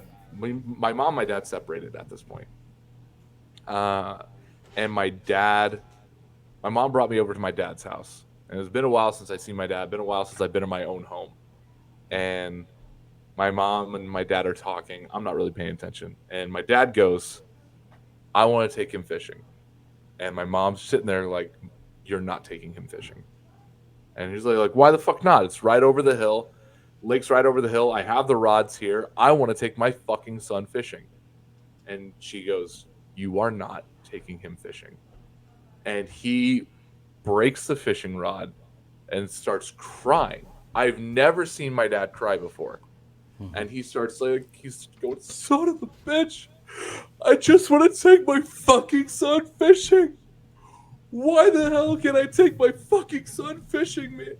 Why?" And like, he's just crying, and I'm like, my dad doesn't cry. What the fuck? Yeah. And he, my mom leaves with my sister. She leaves me there, and my dad's just crying, and he's telling me that he wants a divorce. And I'm like, "Dad, you don't mean that." He's like, "No, I want a fucking divorce. I can't take this anymore." All while he's crying.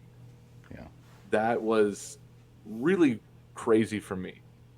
Um, and then before that, this is the big story. My mom does not like talking about this story. Um, my dad went on a my. I'm telling all this from the perspective of a 7-year-old Yeah. because if you're here, you know what's going on. Yeah. Um, but my dad one day came home just screaming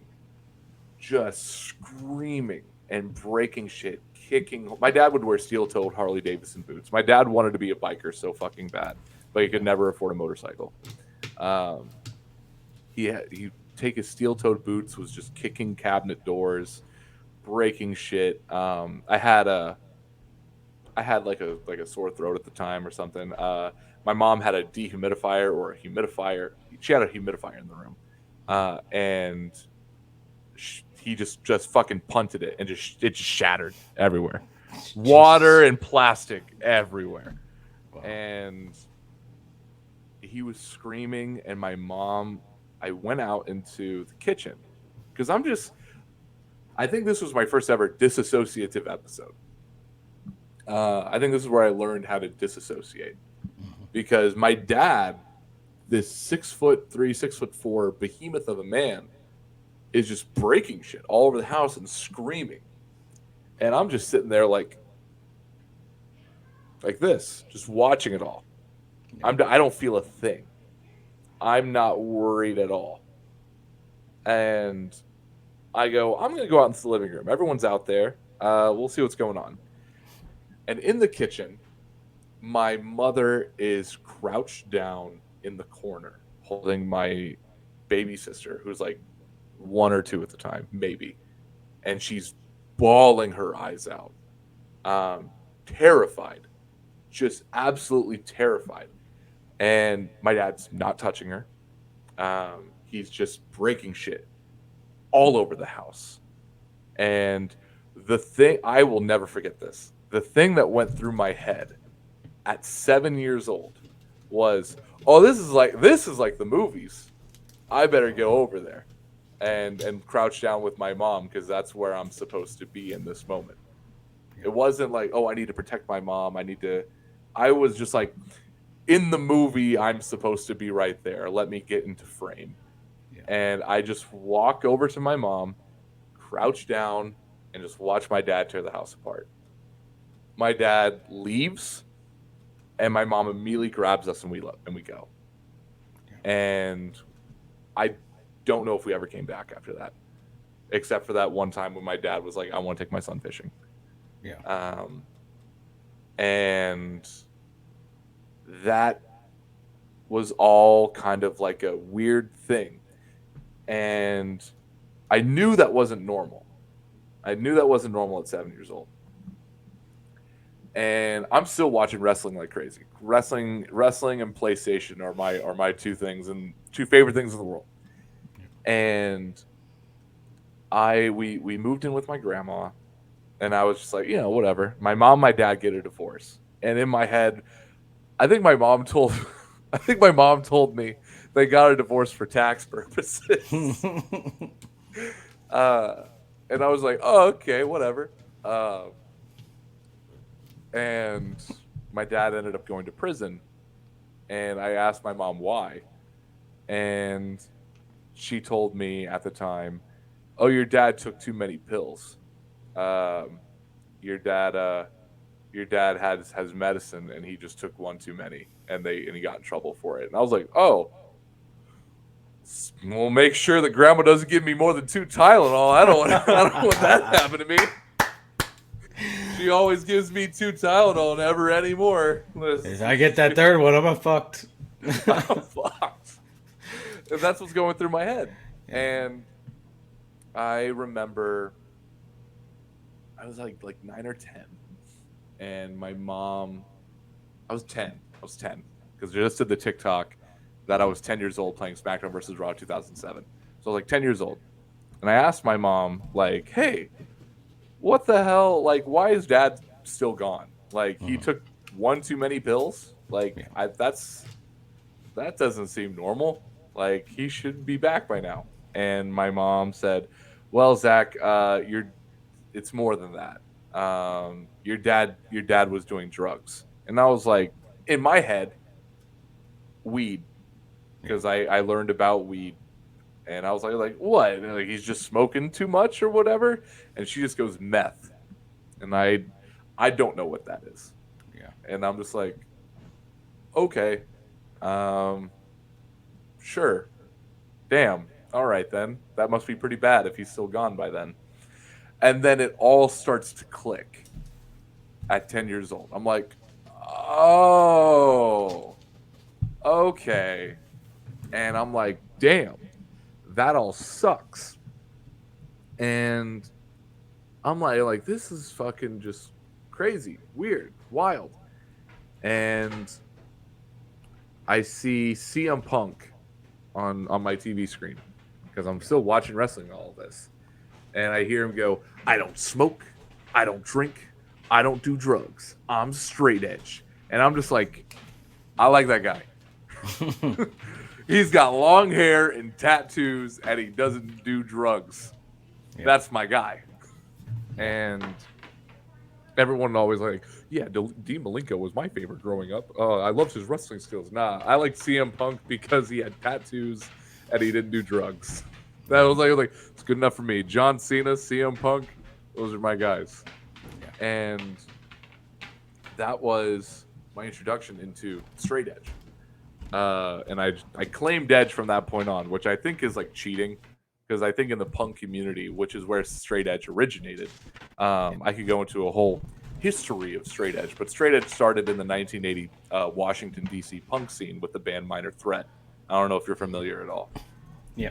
So, Yeah. uh, so I learned all that later on when I watched the CM Punk documentary eventually, which is where found out what true straight edge was. It wasn't just Yeah. something that like, yeah, this is what I am on straight edge.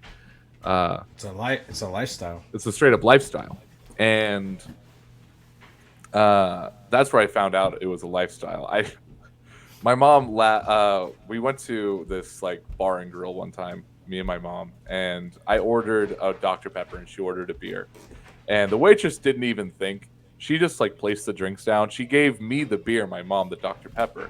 And I just looked at the waitress. I was like, "Excuse me, ma'am, I'm straight." Because I didn't know what straight edge. I was like, "I am straight, not straight edge. I'm straight," which insinuated to the bartender that, "Excuse me, I'm not drinking this gay shit. I'm a straight male.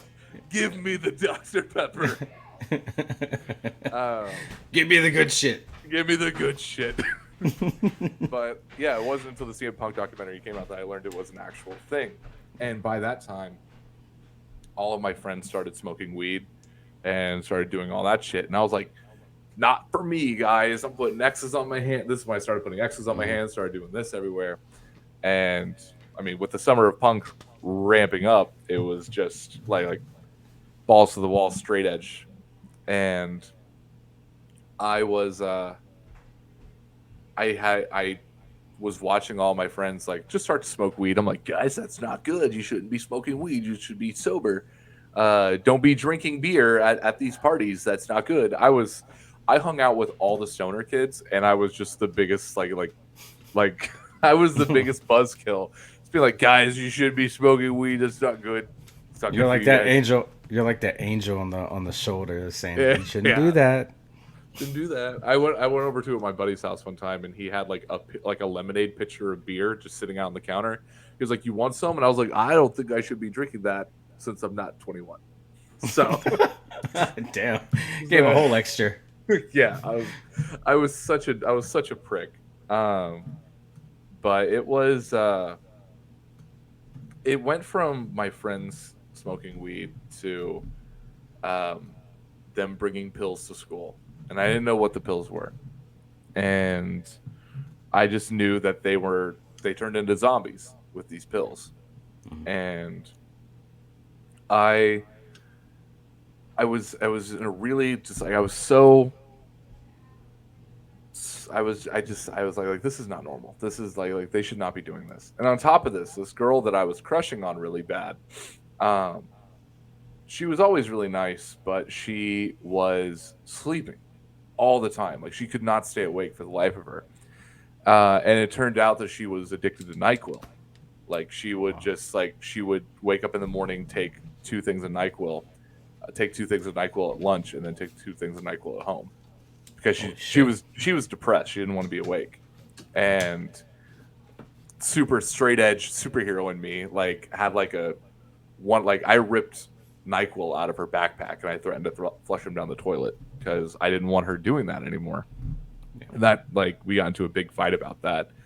Um, she eventually got better and stopped doing that, but for a long time she was never awake because just I watched all that and then one day at school I watched my buddy came to school late and everyone was like, oh, where's Connor at?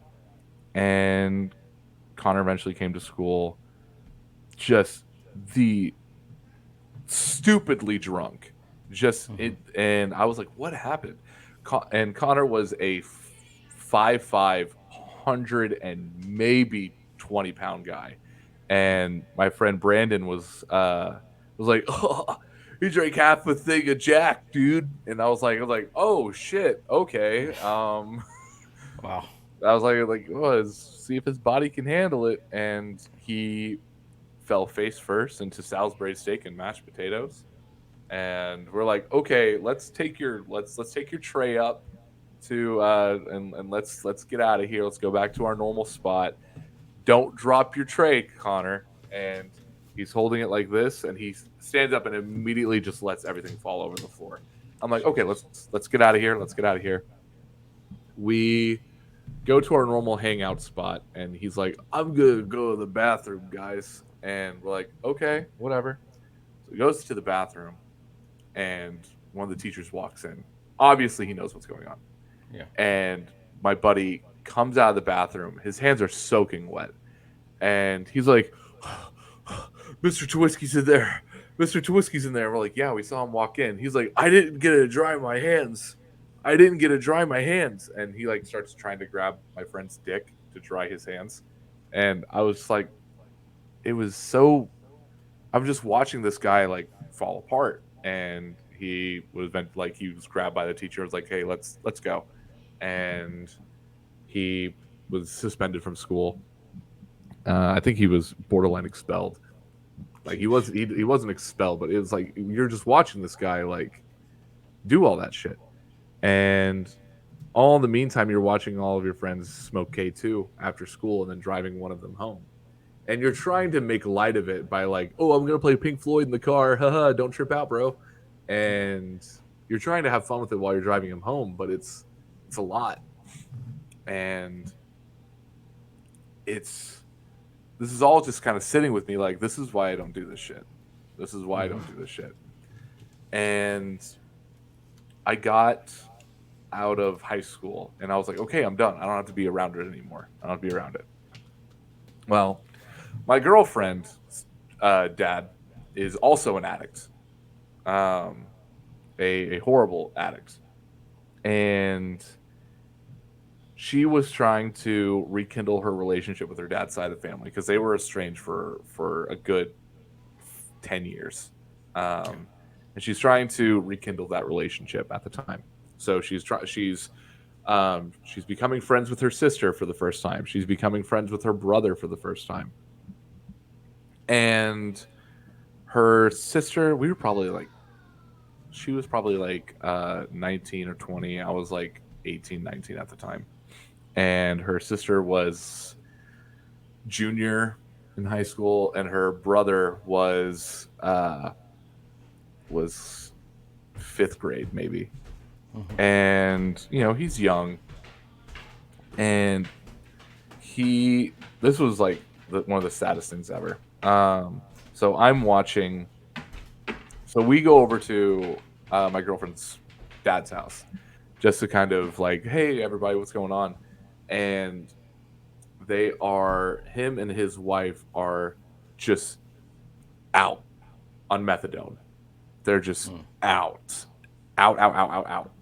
And we're like, hey, how's it going? And he like, huh? Oh, I forgot you guys were coming. Oh man, I'm sleepy, man.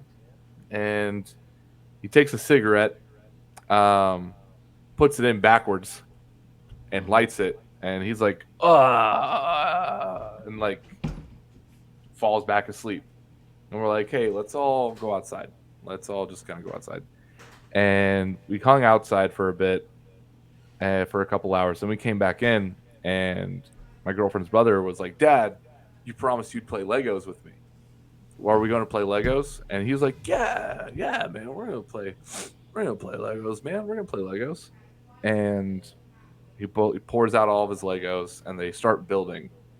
And I don't notice, but my girlfriend's dad just stops.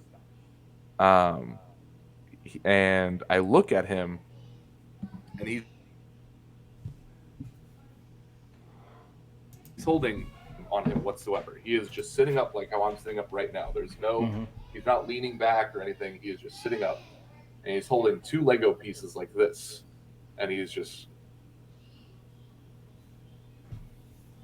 out, like dead asleep, sitting up, holding two Lego pieces. Nothing is supporting him. He is just gone. And I look at my girlfriend's brother, who's like 9, 10 at the time, around the age that I was when I started finding out this shit. And I just see the look of hurt on his face. And I'm like, fuck. And my girlfriend's sister was like, hey, let's all go back outside. Let's all just kind of go back outside. We'll hang out there. And my girlfriend's brother, we all just kind of sit down, and my girlfriend's brother just starts bawling his eyes out. I'm like, hey man, what's going on? And he's like, I just want my dad back. And I'm just like, fuck, man. Like, he knows what's going on at 10 years old. Like, I found out when I was 10, but I was out of the situation. I was Yeah. completely removed from it. So that's all just kind of sitting there with me. And this is all just stewing, just completely just stewing. And inside of me, just like, I wish I could do something. I really, really wish I could. And there's nothing I can do in that situation. I can't talk to anybody like about this. I mean, I can talk to people about it, but I can't go up to them and like punch him in the face and be like, what the fuck is wrong with you? Like, because you want to. You just Yeah. want to take him and just shake him and be like, look at your son. He's outside bawling his eyes out. He knows what you're fucking doing. He's not stupid. And this made me incredibly, incredibly bitter towards any sort of all of this stuff. Just made me incredibly bitter towards any sort of substance. I would refuse to go to bars. And if I did end up at bars, I would be visibly uncomfortable. I would make it very aware that I was uncomfortable Yeah. with everything around me. Like, I didn't want to be there, and I chose to go. Yeah. And my friends would be smoking pot, and it went from like, guys, you shouldn't be smoking pot, to no, you shouldn't be smoking pot, dude. Like, fucking get yourself together. And it just made me so bitter about everything. And there's a lot of straight edge people who are still like that, who are just like fucking drugs and everything are bad. Keep that shit around me. No one should be doing them. To each his own. I will probably, if I don't know you and you're like, yeah, I do heroin on the weekends, I would like to shake you and be like, what the fuck is wrong with you? But if you drink, you smoke weed, who am I to tell you that you can't do that? Like, I'm at that place now where I'm just like, whatever. I have plenty of friends who are stoners, and I'm just like, it's whatever. But Yeah. I do take I do take my straight edge incredibly seriously, to the point where if I have a headache, I would rather take a nap than take an Advil, because I don't want to go down that same route. Oh yeah. Uh, and it's because that's the one thing I'm always afraid of with everything that's been going on as the son of an addict, is that everything I do, I think about, because I don't want to go down that same road. And I've always told my mom and my girlfriend, I'm like, I don't want to end up like my dad. And they're like, Zach, you are renting your own place. You have never asked your mother for money. You have never asked anybody for money. Why do you think you're going to end up like that? It's like, because I'm not dead yet. This There's I a could. potential. There's always that potential. I don't want to end up like this at all, and I need to keep it that way. I need to stay true to myself, true till death. I need to, and that's one thing that I struggle with a lot mentally, is I constantly feel like a failure all the time, um, and because I know for a fact I'm not going to stray to drugs. I'm not going to stray to alcohol. I have 2 tattoos on me that says I can't, and if I start smoking or drinking, I'm a fucking poser, and I can't be a fucking poser. Yeah. Um, but there's more to being what you don't want to be than just smoking or drinking. I don't want to ask for money ever. Not because not because I want to be financially independent. I do. I don't want to end up like my dad. I want to have a nice place to live. Not because I want to be comfortable, but because I don't want to live in a pigsty surrounded by cigarette filled Sprite cans. Uh, and I don't want to put anybody else through that. I suffer from anger issues. I've spent a good 4 years watching my dad just tear the house apart every weekend. I don't want to put anybody through that. So I put a lot of stress on myself mentally, feeling like a failure if I ever do feel like I need to ask somebody for money, or I ever do need to do this, or if I do let my anger go a bit too far, where it's just that's what fucks with me mentally. On top of all of it, being the son of an addict, watching that, not only do I not want to do any of the drugs, do any of the alcohol, I need to be above it in all ways. Yeah. Well, And you have a better understanding of some things than most people do. You have an understanding of the genetic disposition you're in. yeah, yeah, and that's one thing that I learned a lot of. Because I tried doing counseling in high school because I was a sad little emo kid, and I was like, I need to tell somebody I'm sad all the time, and they would ask me, they're like, oh, do you use anything? I'm like, no, I don't. They're like, oh, do your parents? And I'm like, yeah. I'm like, well, you're genetically more likely to fall into that, and I'm like, oh, okay. So that's always in my head Hmm. that you know it's cool. It's cool if I take an Advil. If I have a headache, I'm just gonna take an Advil. I'm gonna take an aspirin. I still have that headache. I'm gonna take another. Yeah. I'm gonna take another. I'm gonna take another. And I don't want to fall into that. Yeah. And I would that's kind of like my big deal when it comes to straight edge now is, and I don't tell anybody to be straight edge, but that's the trueness to me of I need to not do it ever. Like that's kind of where I am. And to the point where I like get angry whenever I see like I see like, because the conversation of should drugs be decriminalized across the world. Um, Absolutely not. yeah, me personally, I don't think so. Are there like, do I think people need to be spending years in jail for marijuana charges? No, I do not. But we're playing a danger. Like everyone always likes to look at Portugal because Portugal was one of the first countries to decriminalize drugs, and they're like, look how much it's helped Portugal. I was like, there are people still fucking addicted to heroin in Portugal. They could just go to work addicted to heroin now, and no one's going to tell them otherwise. Yeah. Uh, and it's just such a. I don't have the answer. I'm not going to act like I do, but to me, the answer is not supplying heroin to heroin addicts just so they can go about their day. Do I think that there needs to be treatment for addicts whenever they come out of prison? Because I think that's one thing that my dad struggled with. He would get out of prison, and now he's like, now what do I do? Hmm. Like, I guess I'll Yeah. go work in the factory again. I'm gonna be around the same people again, and where am I gonna end up? Back where I was. I Yeah. think there needs to be something like that, but having a place for heroin addicts to get their heroin safely, sure. Maybe to detox, but if Yeah. you're just gonna say, "Hey, Mary, here's your daily dose of heroin. Don't go Yeah. overboard," Yeah. I don't, I don't think it's going to work.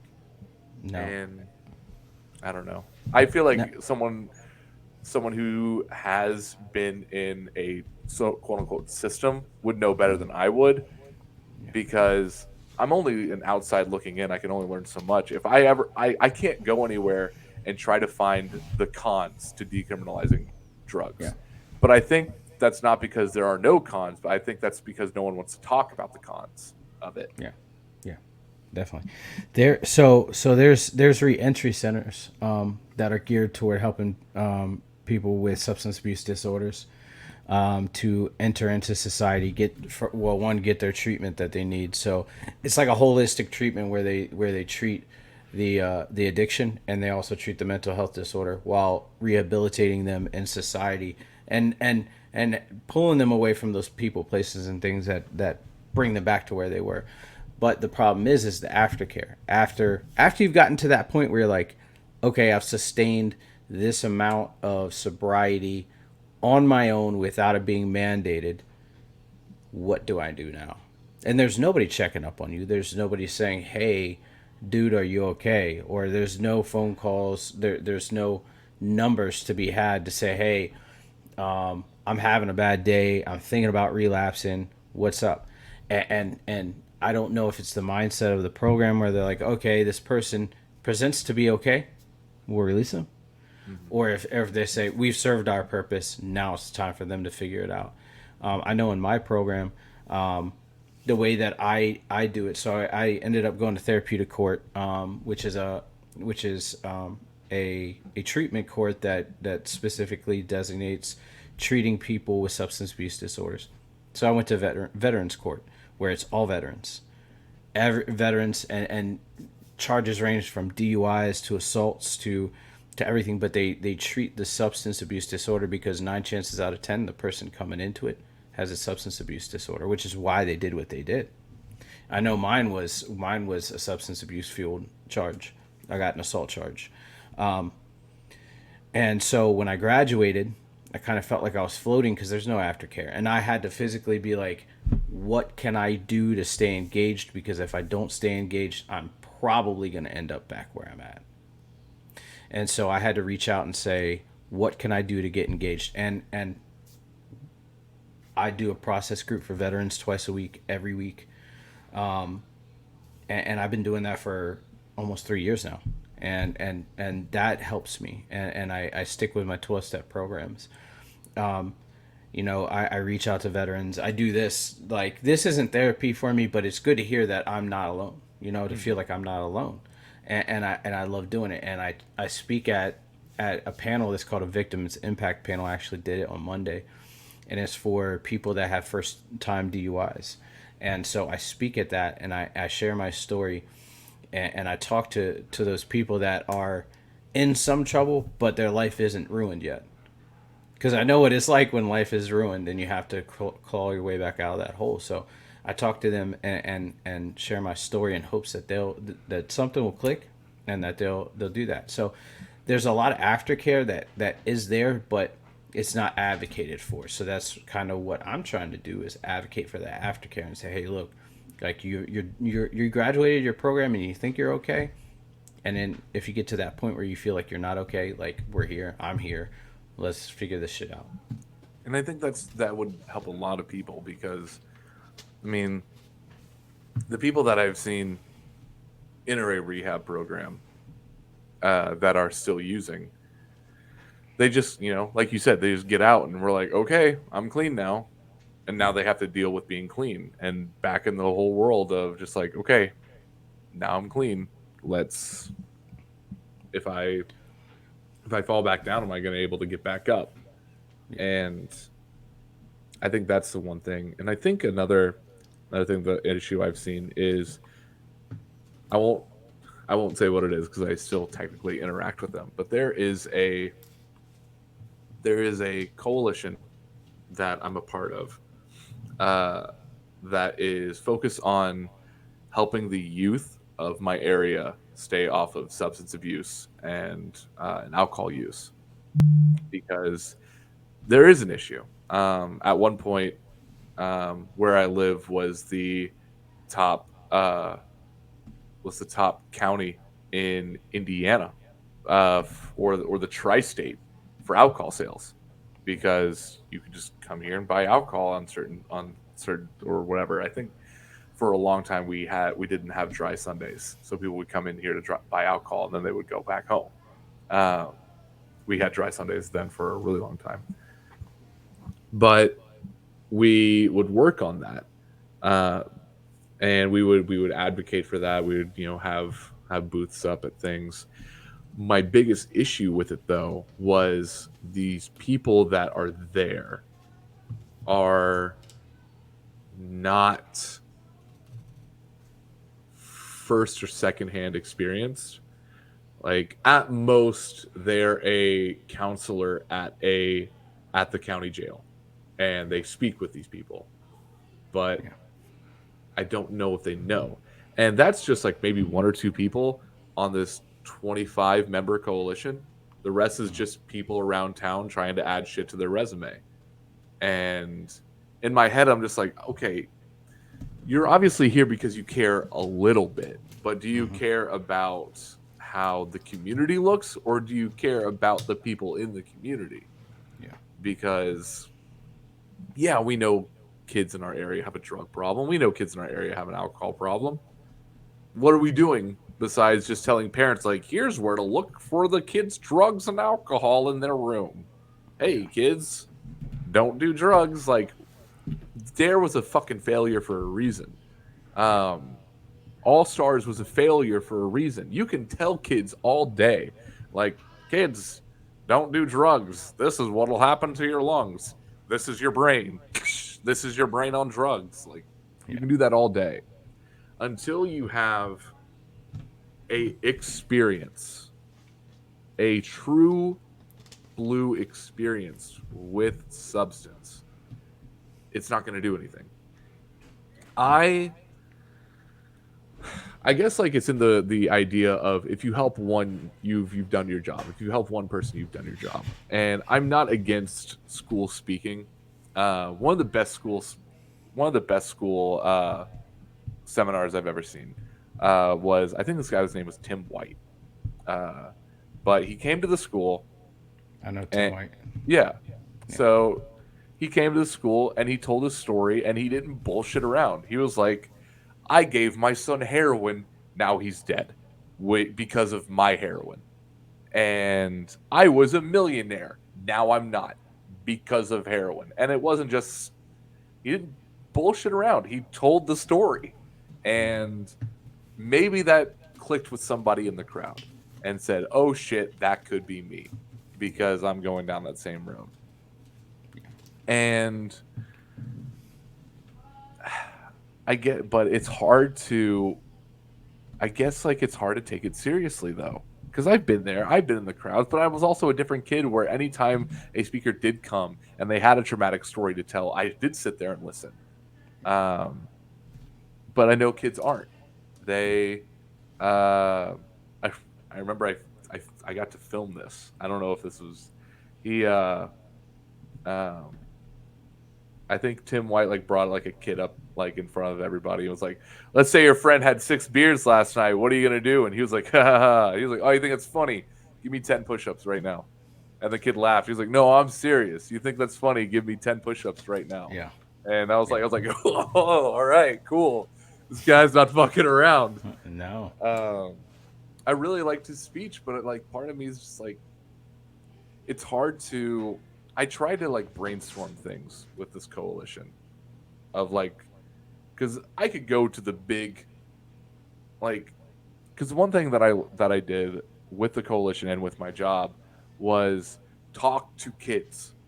I mean, you can sit here and you can talk to kids, but when you talk to them, Mm-hmm. that's when they will like level with you a little bit. I Talking did to some, them, not at them. yeah, and you have to show that you're not there to get them in trouble.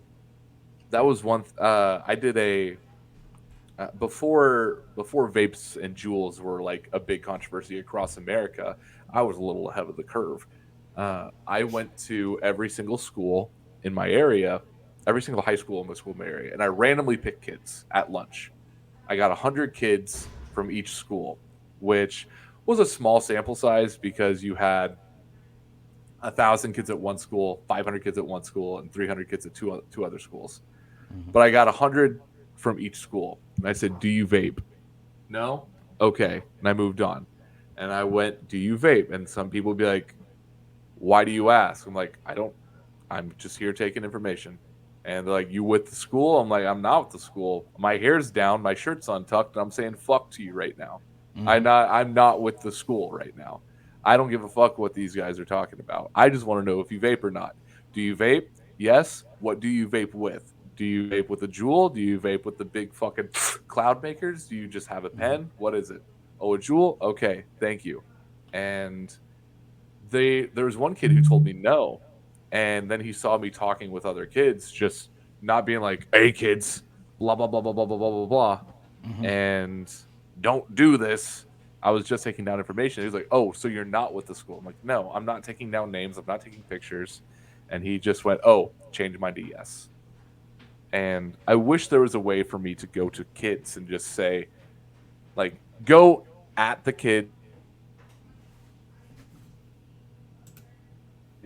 be in to get out of the room.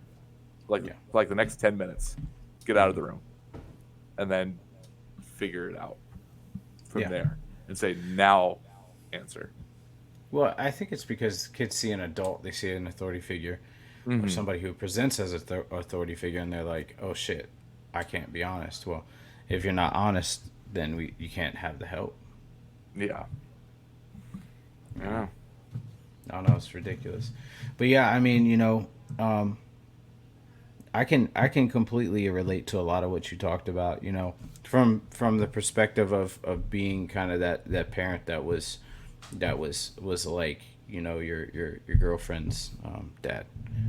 I my wife used to make excuses for me when I was drunk, and I would be in bed, and I'd promise the kids I'd take them to the park. Oh, dad's not feeling well. He's just tired. He worked a lot. When I went to jail, my wife told all of my kids, to include my biological daughter, um, your dad had to take a business trip. He'll be back.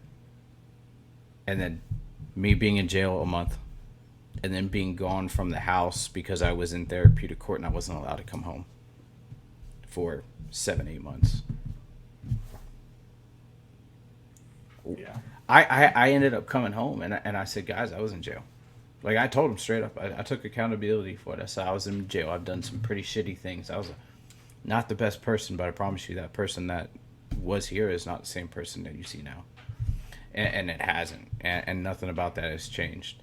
Um, Nothing about that sentiment. And so I understand where you're coming from. And I understand where you're coming from when you were talking about your mom, making excuses for your dad for the way that, for why he was gone, or why, things that were happening.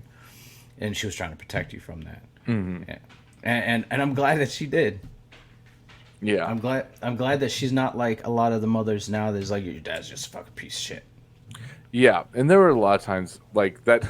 That did happen a couple times. I remember, I drove past my, um, we so funny enough, where I live, the movie theaters is right across the street from the county jail.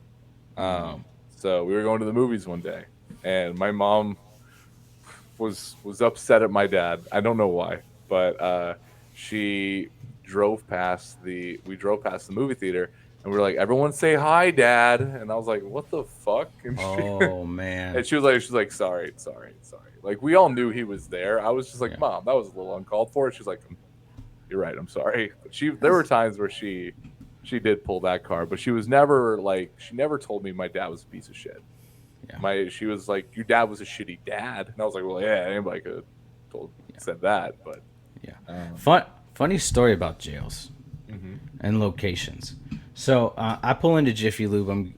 My wife and I are about to get the oil changed, and I go inside and I'm about to pay for it. This guy comes, behind me, and he's like, "Hey, have you seen that picture before?" And it just says Anchorage welcomes you, and I'm like, "Yeah, I have quite a bit." And he was like, "Do you know what that building is behind that sign?" And I was like, "No." He's like, "That's the jail." I was like, "No, it's not. Like don't fucking play with me, dude. No shit. Like, every time I pass that, it is the jail. Hmm. It is the jail." And I'm like, "Holy shit!" So you're welcome to go to jail. um, but yeah, it's crazy, man. It's madness, and I just want to say, man, I'm super proud of you. I I'm really proud am. of you too. Like Thanks. like it takes a lot to pull yourself out of that hole. Um, because it's hard to, I'll even say it's hard to keep yourself from going down that hole. I Yep. mean, I think I can only think of one time where I thought, am I truly straight edge? Like, am I going to live my entire life not doing this?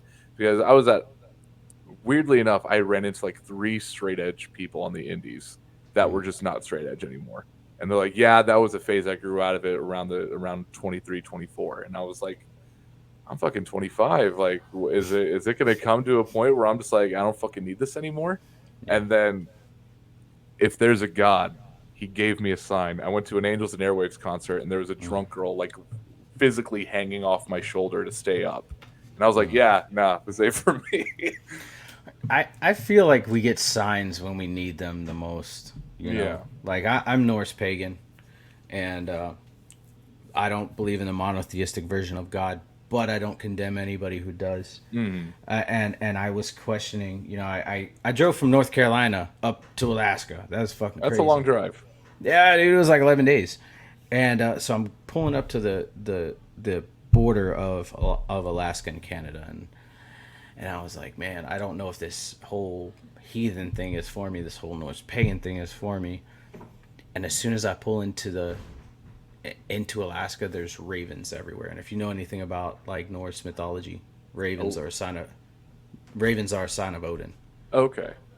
And I was like, oh, that's not normal. Yeah. And then very recently, within the last few months, I was like, I don't know if this is what I still believe in. I need something concrete. And I'm driving down, going to my massage therapy, and I know when I say massage therapy, people are gonna be like, "Oh, haha, happy ending." That's not what it's about. I had a No, no, straight no. spine. My immediate thought was like, oh yeah, he's gonna go like work his back out, and someone's gonna fix it. Yeah, yeah. I have a complete flat spine, so Ugh. all the muscles pull everywhere, and so they kind of help me to loosen up the muscles, but it's an ongoing thing. Mhm. So I'm like driving, and I get to a stoplight, and I'm like, I don't know what the fuck I believe. If this is what I believe, I need something concrete. And I look over, and sure enough, just like before, there's a raven on the side of the road. But it's not just a raven there. The raven was looking straight ahead, and then it turned and stared at me. I was like, I have had okay. I've had one instance of that in my life. One instance. So I would always accuse my mom of favoriting my sister over me, and there was always some truth to that. My sister was the younger sibling. My sister was deaf. My sister was born with a slew of medical problems. She's fine now, but slew of medical problems, deaf, and the youngest. So everybody went to her, and I would always tell my mom, I was like, you love Chloe more than me. You just love Chloe more than me. It's just simple as that. And it was raining, and it was supper time. We were all sitting down for supper. And my mom, it's raining outside, and my mom goes, "You're right, Zach. I do love Chloe more than you." Immediately, thunder, loud as can be. The lights in the entire house go off, and they come back on. And and my mom just grabs me and goes, I was joking. I was joking. I was joking.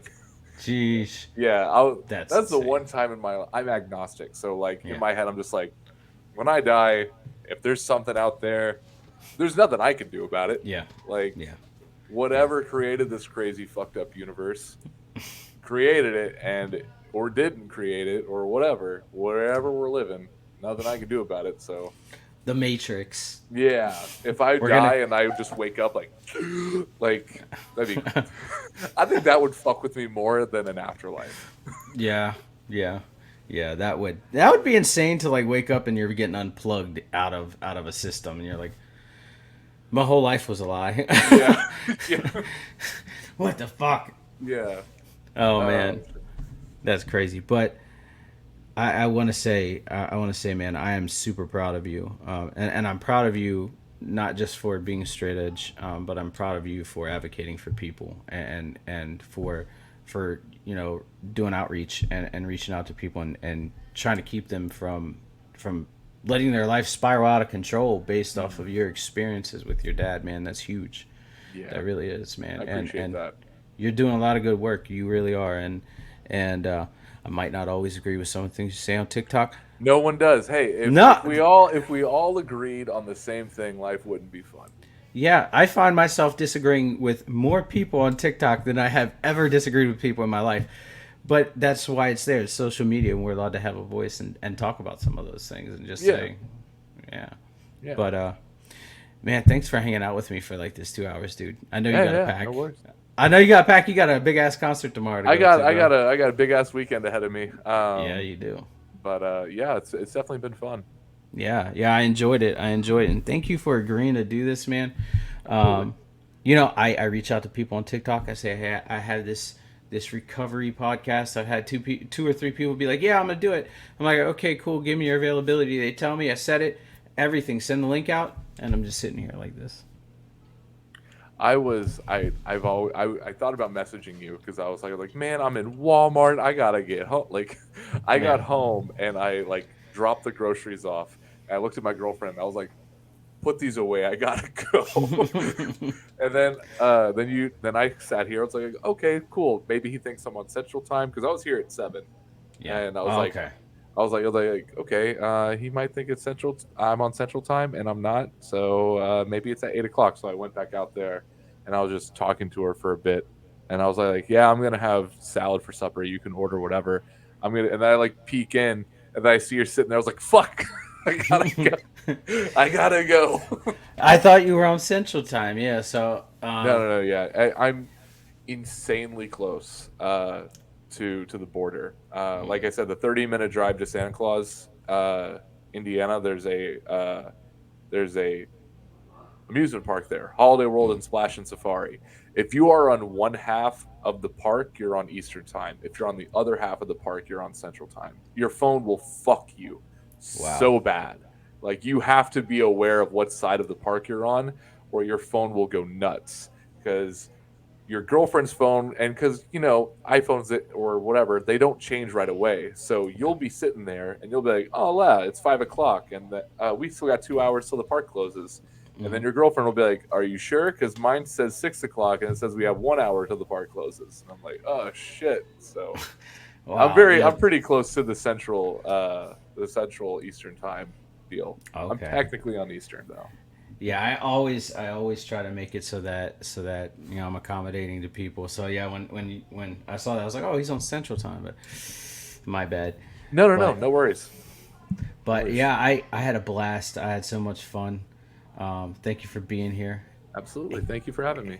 And guys, everybody, thank you for watching for this 2 hours. You actually hold the record for the longest episode I've ever had. Everybody that has me on. I didn't warn you. And I should have. I always warn everybody. I'm like, I will be your longest episode. I just want you to know that.